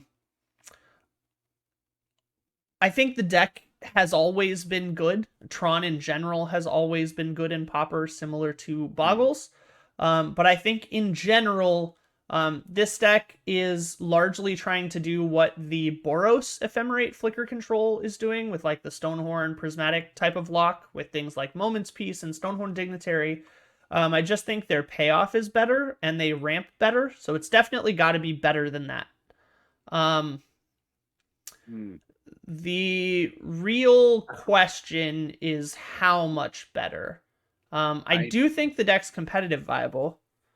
I disagree with the fact that, or with the part that Flickertron would be better. While it does do the same things that Flicker Control, the Boros one's trying to do, it does it with so many extra steps. Like Flickertron has a much higher ceiling of what it can do, but it's convoluted. It's difficult to do it. I think that it has a higher skill ceiling, but I don't think the deck struggles very much anymore. Between Crop Rotation and Energy Refractor with just the pure power of Tron lands, as well as things like Lembas, you can run Ancient Stirrings if you want. Most people are running things like Impulse, Muldrift, or Ephemerate. You do a lot of broken things very quickly in that deck. And I think that in general, the Boros Ephemerate list is doing those same broken things, but slower.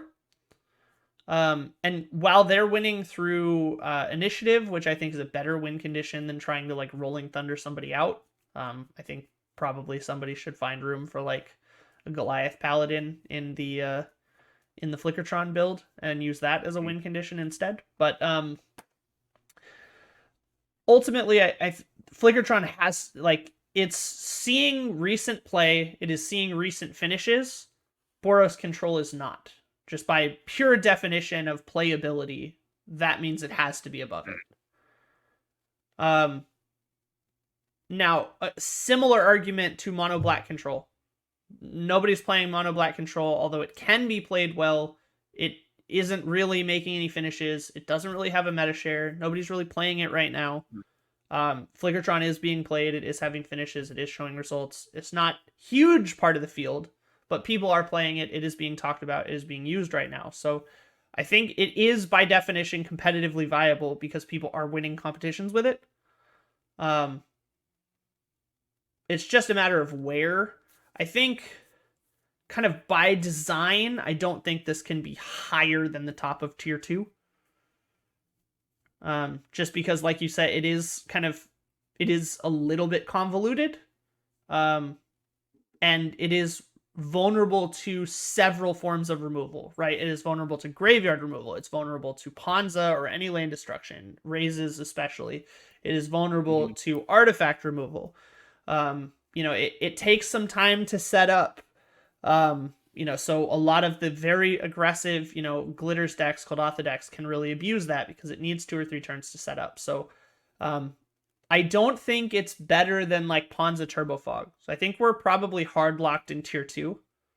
I just don't know where in tier 2 it goes. My knee jerk is to put it below Skred, above Jeskai Flicker. I think this is probably the better of the Flicker lists. But I think that's about as good as it can get, just based on how we've kind of laid out our list thus far. And for reference, the only reason I think it's better than the other 2 Flicker lists is because while it is vulnerable to the same things that they are, it is fairly resilient in how deep it can go, how quickly it draws cards, and the sheer power of the Tron lands. As well as I think it has a more reliable win condition than either of them. Because in the Flicker Control deck, if you ever lose the initiative, you're probably going to lose the game. In the Jeskai Flicker deck, you have to rely on 3/3 indestructible birds beating people to death. And in the Flickertron deck, you have a significantly more reliable stall package in like Moment's Peace and the Stonehorn Dignitary lock, just like the flicker control does, but you can ghostly flicker instead of ephemerate. So instead of getting to do it once a turn, you can set up like 5, 6, 7 triggers sometimes of Stonehorn on the one tapped out turn. And that's all you need most of the time. Yeah. So there was something you said in there that they're weak to everything, or the same things. The Jeskai Flicker deck, the America colors, that's not weak to the same amount of like land destruction effects. Well, it is if you open the fact that it is now vulnerable to things that exile, and regular Flickertron is not. So like regular Flickertron isn't disrupted by Dust to Dust. Jeskai Flicker is. Yes, but them being affected by the same things was the sentence, and because really all of the same sideboard tech can come in against the deck. You're bringing in your graveyard removal against all 3. You're bringing in land destruction in some form against all 3 if you have it. You're either bringing in exile artifact effects against Jeskai or the Boros Flicker, or you're bringing in raw land destruction against Tron. So you're trying to stay on the same avenues of attack instead of the same cards. Not the same cards, the same weaknesses. Okay. Then yes. So my knee jerk is to put it below Skred, above Jeskai. Do you have strong feelings in a different direction? No, I mean, just with a major asterisk that like the deck is not it's not friendly to new players. No, huge skill ceiling. You need a lot of play experience on that deck to pilot it well, and you need even more play experience to win with it. But I will make the same caveat that as simple as Turbo Fog looks, it is incredibly punishing to people who don't know how to play it. You will go to time a lot, you will draw a lot of games before you learn how to win, and you will miss sequence a lot of turns and lose the game for it and feel really bad about it. So if we're adding that caveat, I think there are some other decks we have to add it to. But I agree. It's very punishing if you don't know how to play it. Yep. Cough familiars. Cough. Yeah, that one too. All right, next one is Big Tron. This is Mono Red Tron. This is the deck I actually featured in last week's video. I'll put the card up. And just throwing this out there, but it is a 3-hour-long video at this point. So if you are still here, bro, thank you. Wow.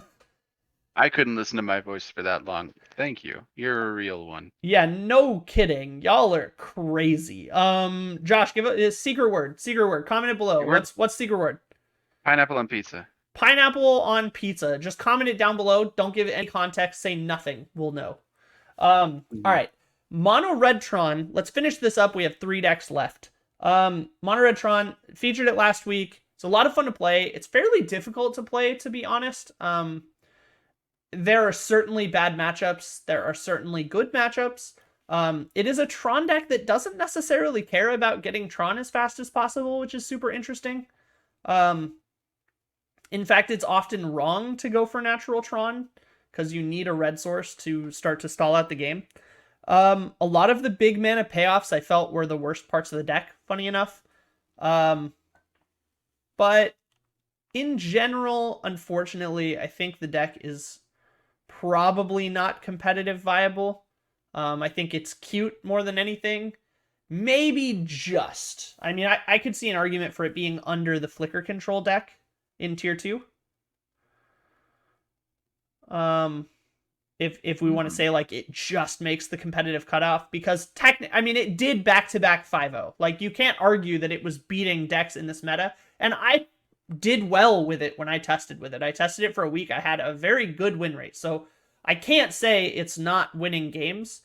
I think, however, this is very similar to like Ponza, Bully, like Elves, Poison Storm. It's one of those decks that when people don't know what it is, you are able to exploit that and get wins with it. And then as soon as that deck is known to the vast majority of players and they know how to target it, they know how to play around it, They know its win conditions and its primary plan. It gets significantly harder to consistently win more games. I agree. So I think that, I mean, if we're sticking to our own rules, we probably have to say it's competitive, right? So it can't be below tier 2 because it did double 5-0. I won a bunch of games with it. Like, you can't say it's not winning.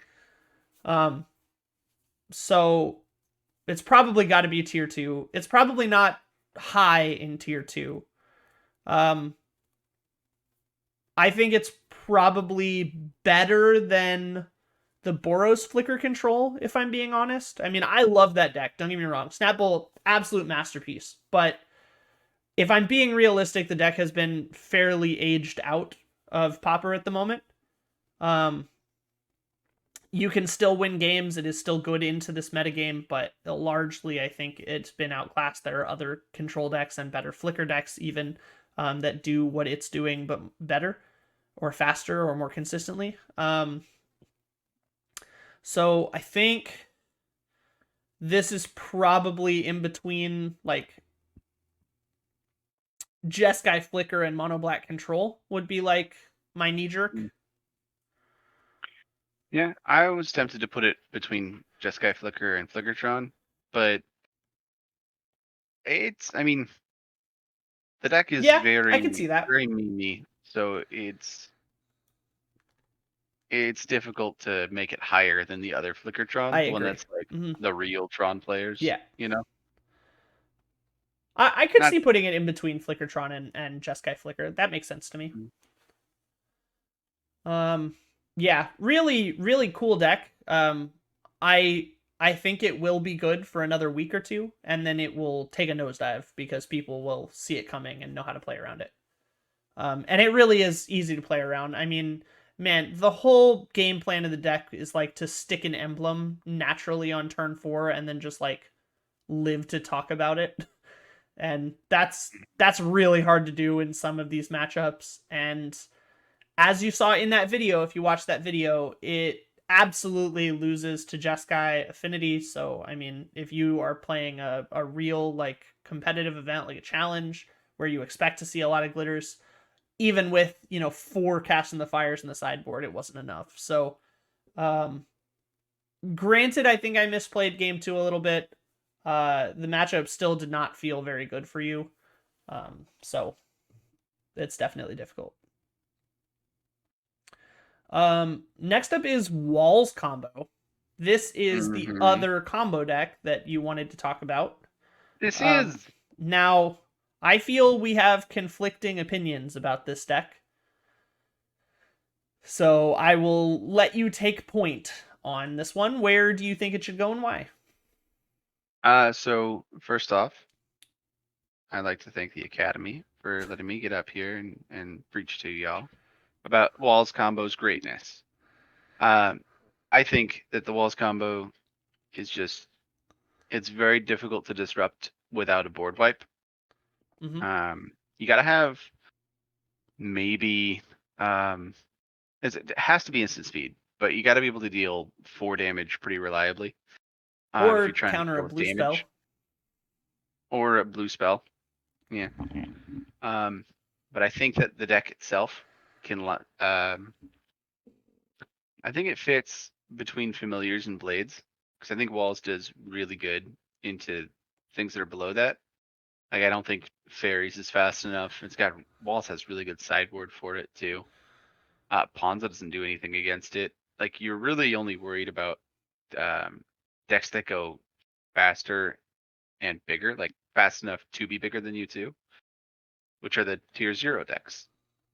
But Walls Combo is really difficult to get up, to stop their momentum. Like, you have to kill their combo pieces, and you also have to prevent them from drawing, which not a lot of decks can do both of those.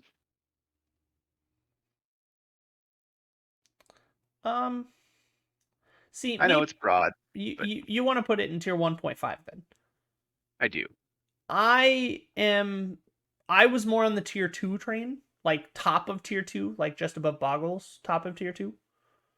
I agree that it is competitively viable. So we are tier 2 and above. We are on alignment for that. I agree that it is not tier 1. So I think we're in the tier 1.5, tier 2 area. I think we're in agreement there.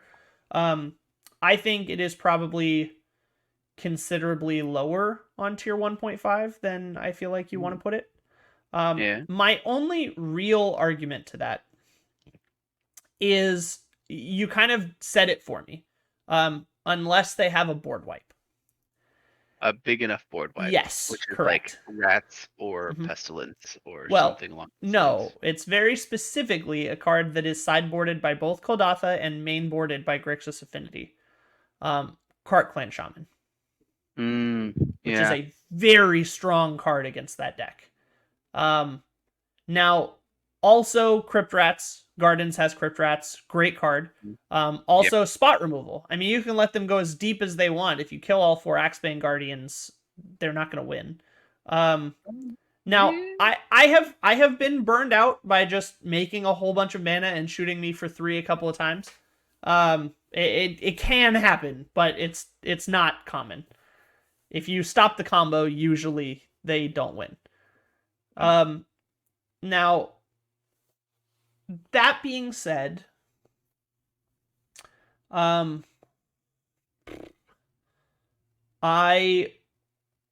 would like to do a couple of changes. Before we put walls in? Yeah. Okay. I would like to bump Ponza to the top of tier 2. It's really irking you that it's right there underneath Turbo Fog, huh? It has nothing to do with its proximity to Turbo Fog. I just think that it's on a different level than the other decks in that category.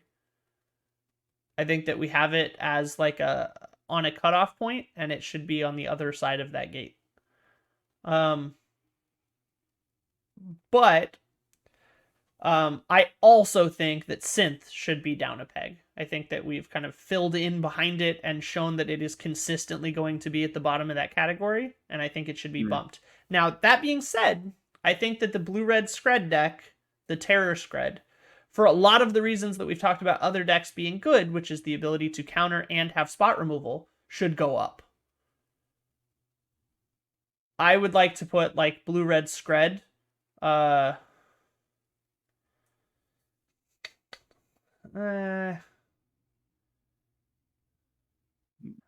realistically, I'd like to put Ponza down to the top of tier 2, and I'd like to move Skred up to the bottom of tier 1.5. And then I would like to put Synth at the top of tier 1.5, and then I would put Walls Combo like in between Fairies and Terror in 1.5 at the near the bottom.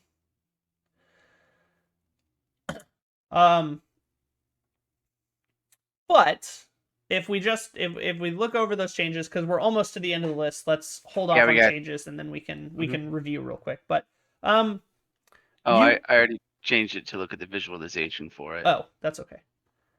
Because you want to put walls between what, Blade and Familiars? Yeah.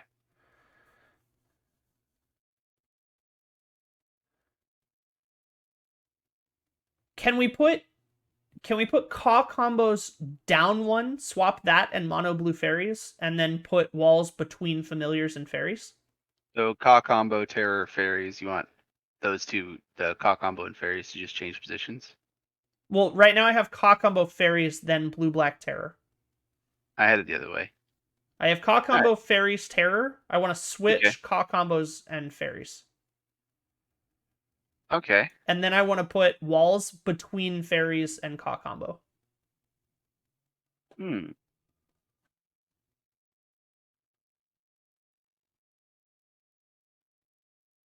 mean, it is viable still in that area, so I suppose that works, but I think it's better than... sorry, not between Fairies and Caw combo, between Familiars and Fairies. Okay. Yeah, because I think it was between Familiar and Fairies. I think it's still better than both on the sides of it. I don't think it's better than Familiars. I think that its win condition is better than Familiars, but I don't think the deck is more consistent. nor do I think it has as solid a game plan as like a backup to Familiars. I think Familiars. Oh yeah, it's a very one-dimensional combo. I think sure. Familiars having Murmuring Mystic as like a fallback plan is very important. And I think Walls Combo doesn't have that. They both have a weakness to board wipes, but I think Familiars just has a little bit more depth, and it has a little bit more resiliency in the form of like counter spells and draw, instead of just like lead the Stampede and transmute. Like the refill on Walls is probably better. I will concede that. Like leading the Stampede for 4 cards is going to be better than Meeting of Minds and like Lorien Revealed every time. And Winding Way, and then it's got the but I think that Familiars has more axes it can fight on, so there's more depth there. There's a little bit more resiliency, and I like that it has a backup plan. So those are my arguments for keeping it, if only just above Walls. Because I think they both die to roughly the same thing. Like, Familiars is weaker to graveyard removal. Like, obviously there is an extra avenue of attack there. But Familiars also isn't nearly as weak to single spot removal or Red Blast as Walls Combo is. I think that countering the Freed from the Real or the Galvanic Alchemist is significantly worse for Walls than countering like the Ghostly Flicker is for Familiars.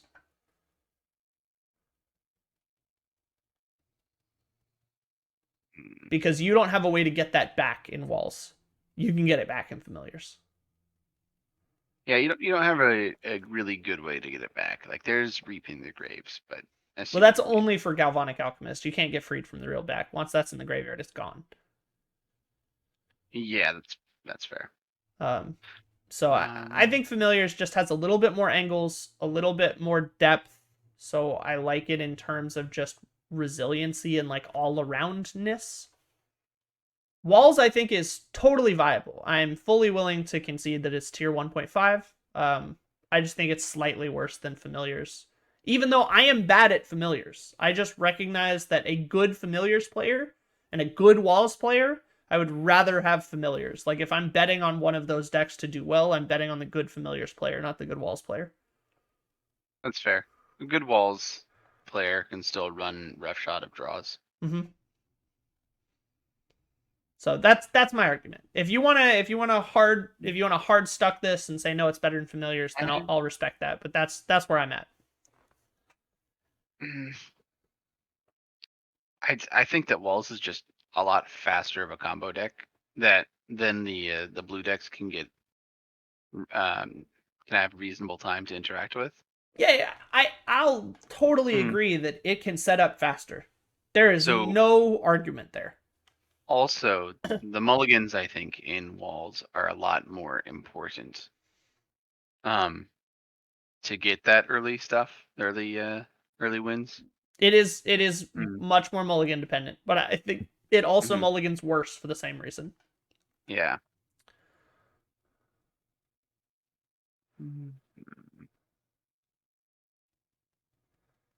So I think it even goes really well into Blade, and Synth can do stuff. No, it doesn't do too much against Synth. Synth's just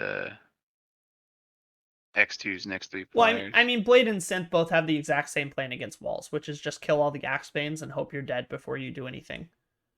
Yeah, but Blade, their main removal is Sacrifice. No, they run 4 Tithing Blades, but they also run 4 cast downs and 2 other targeted removal spells. Usually like Spinning Darkness or Snuff Out or something like that. Spinning Darkness for sure. But I've seen it to where it's just like the only thing it seems like they draw is Tithing Blade. Well, sure, so but like you can say that about Synth too, and they just didn't draw a Lightning Bolt, you know? Yeah. Yeah, I definitely think Wallace has got quite a bit of play into the stuff that's above it.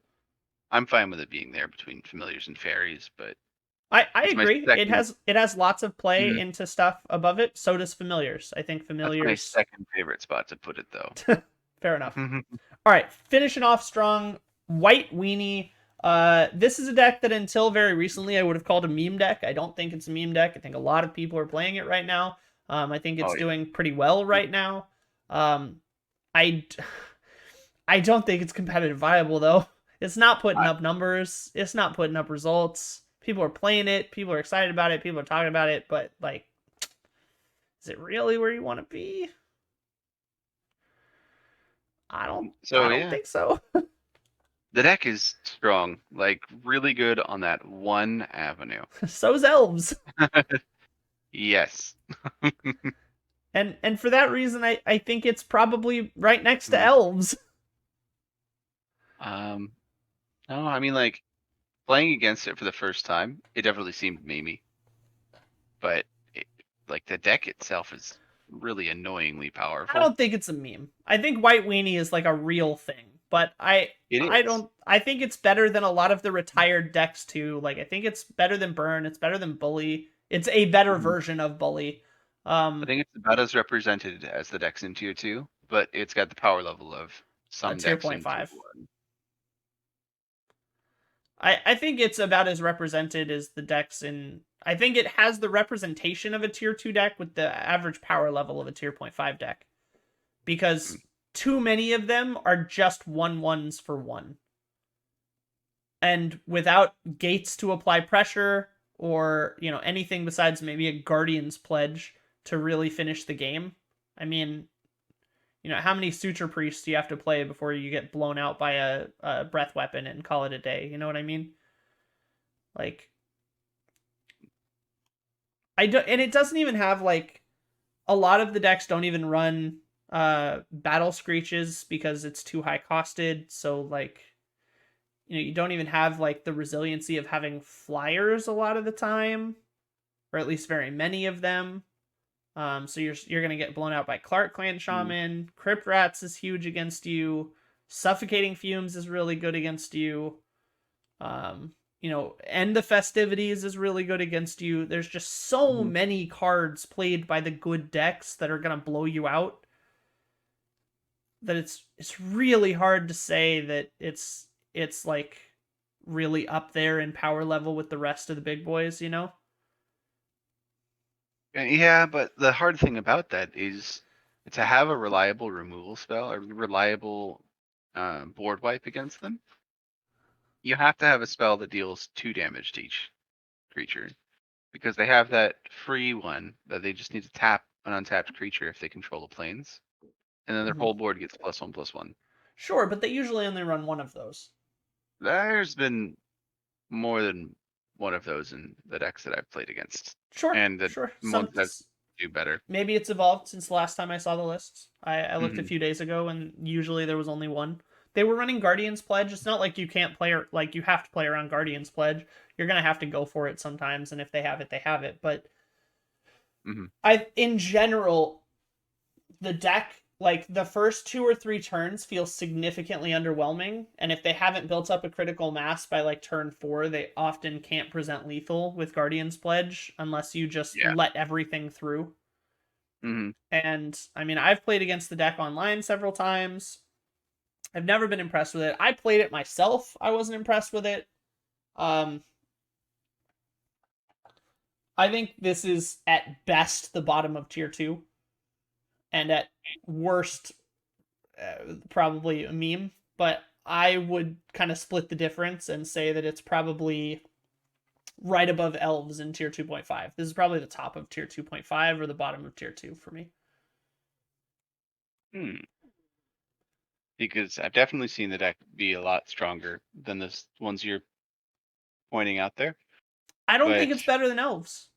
I think it is Really? just cute Elves with worse draw. Jeez. I think the deck is just as vulnerable to removing its key pieces. All right. So I think I want everyone who's still listening and still watching to point out that cute Elves is what we should now call White Weenie. I think it's just Elves with worse draw. I think that's ultimately what it comes down to. I think that it's less fast, less good draw Elves. I don't even like Elves' draw though. Like the spell can be more powerful, but it's not reliable in the number you get. Well, you also get Lead the Stampede. You're not just running with echoing or God, what's it called? Distant Melody. Yeah. Well, there's what's all the other white cards that they have for White Weenie are like draw one at a time. Right, like there's the Thraben Inspector, and then there's the Thraben Inspector, and then there's the other Thraben Inspector. No, that's what then the second one was. Then there's the Spirited Companion, and then there's the Angelic Overseer or whatever. It's not Angelic Overseer. It's I know what you mean. The 3-mana one that gains you life too. But I was talking about the one Rafine's Informant. Oh, Rafine's Informant. Yeah, that's a card. Like, they all just get you another card again. Yep. And then but the problem is that the white mana cycler is garbage, so you can't run it, which means you have to run a real number of lands, and your chances of flooding with that many redraws, if it's only a single redraw, is really high. I've seen them run a few of them, like one or two, because like it is a plane. So bad though. Like if you're running Eagles of the North, you are not in a good place. That's fair. There's probably better cards you could be running, but you can also just run it in the two land slots that it would have been in anyways. Yeah, you could, but I mean, we're talking like this could be a Lorien revealed. Like, card is so much worse. Not in White Weenie. You're not playing Lorien revealed. All right, where do you want to put this for real? Let's wrap this up. For real, I'd put it below Flicker Control. Like it's a deck. Okay, end of tier 2. You got it. All right, finals. So tier 0 we have Glitters, Kuldotha, and then tier 1 we have Terror Gardens, Caw Gates, Sticker Fairies, 1-drops, Affinity, Tron, Synth, Terror Blade, Familiars, Terravon. The only one I still strongly disagree with is I don't think Ponza's tier 1.5. But other than that, I think I'm pretty on board with this. So you were saying that the whole changes would be after where you stopped. You said Blade, Familiar, Walls, Fairies, Caw-Combo, Terror, Turbofog, Skred. And then tier 2 was top of that. You said was Ponza. But yeah, if we did the changes that I wanted, Blade would be the bottom of tier 1. Synth would be under Terror in tier 1.5. So Synth and Blade would just clean change. I didn't move Blade. So Synth and Blade would just clear swap if we do the changes. I'm not doing them yet. This is a potential. Synth and Blade would just straight up swap. I think I think you're misevaluating Synth. I would evaluate them the other way around. Ponza would be at the top of tier 2. Right above Bogles, maybe right below Bogles if it was me, but I'm willing to concede that you want it higher than that. And then I think that's it. Everything else looks fine to me. It seems like the best way to describe tier 2 is strike when the iron's hot kind of decks. Yeah. Like they need the metagame to go in the right spot. But they're so capable of taking. Which is kind of why I want Ponza there. To be fair, I think when the meta shifts, Turbofog will be there too. But for right now, it's better because the meta is good for it.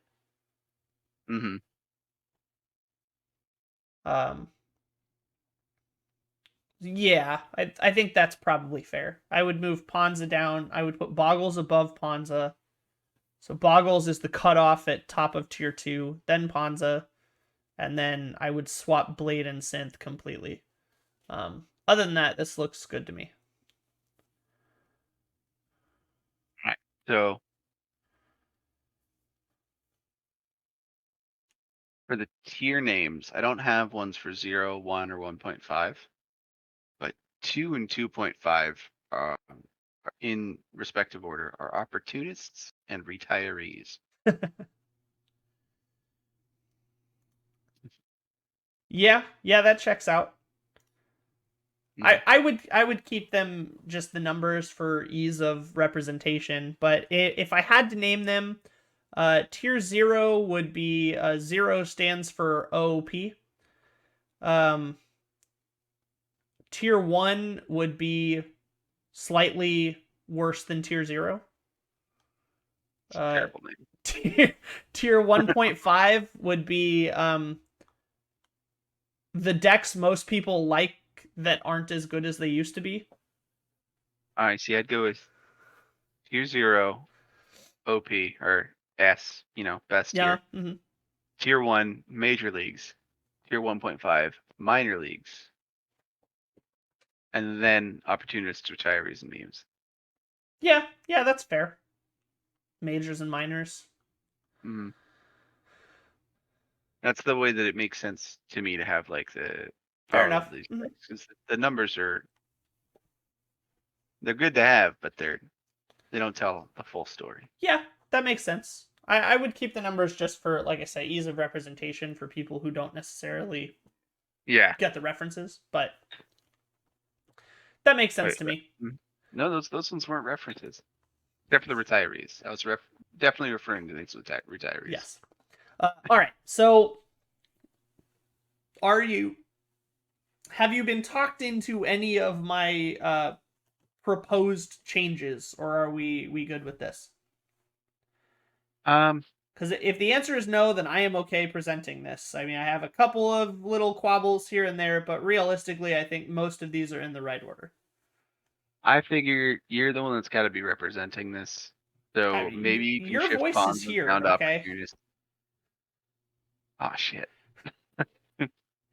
That's why I made a point to say, if you want to die on this hill, it's your call. I will let you make those calls. I'm literally gonna highlight each of these little boxes. On the internet. I'm literally gonna highlight each of these boxes and put a little arrow that says Mayo's pick on it, and I'm just gonna tune them out. Do it, I dare you. Keep them right where they are. But hit Photoshop walls to OP tier. I'll put it at above tier 0. Yeah, just the tier walls. Still think Glitters needs its own tier. It really does, but Kuldotha is in that. Like, yeah. Well, so I think Kuldotha is in tier 0 because of how good red is, but I think that, honestly, Affinity, it makes Glitters worse. Like, I think Glitters is so good, it by itself should be a tier higher than the decks that are using it. That card's ability to just be top decked and win the game on the spot is unparalleled to anything else in this format at this time. So you're saying all that glitters, the card, is the deck. Yeah, like, if, honestly, if you could just run a deck of, like, artifact colony gardens and all that glitters, that deck would be tier 00. Sounds to me like the like bestow. If you could have just a bunch of enchantment creatures that bestowed for all that glitters' effect. Yep. All right. Well, that wraps up our January recap, full discussion for the tier list of Pauper metagame decks. Thank you so much for watching along. For any of you that watched this, even if it was just on in the background, damn. Y'all deserve an award, and I don't know what to give you, but thanks. Like, this has been a slog to record. I can only imagine what it's been like to watch. I mean, we gave you full discussions on each of these, so hopefully you enjoyed. Hopefully this gave you some context for the meta, why what is good, not just this is an S tier deck with no explanation. Hopefully you guys learned something. If you did, let us know your favorite deck down in the comments below, and share this with a Pauper player or someone interested in starting Pauper who maybe doesn't know where to start. Hopefully they will learn something as well. Thanks for hanging in there, Mayo. Appreciate you taking the time to record this with me, Josh. It was going to be a long video with you, but we hung in there and got through it. So pretty happy And with the for results. everyone else, the people who aren't awake, you're welcome for the sleep. And as usual, guys, goodbye forever. Unless I see you next time. Peace. All right, goodbye forever. I'm gonna sleep.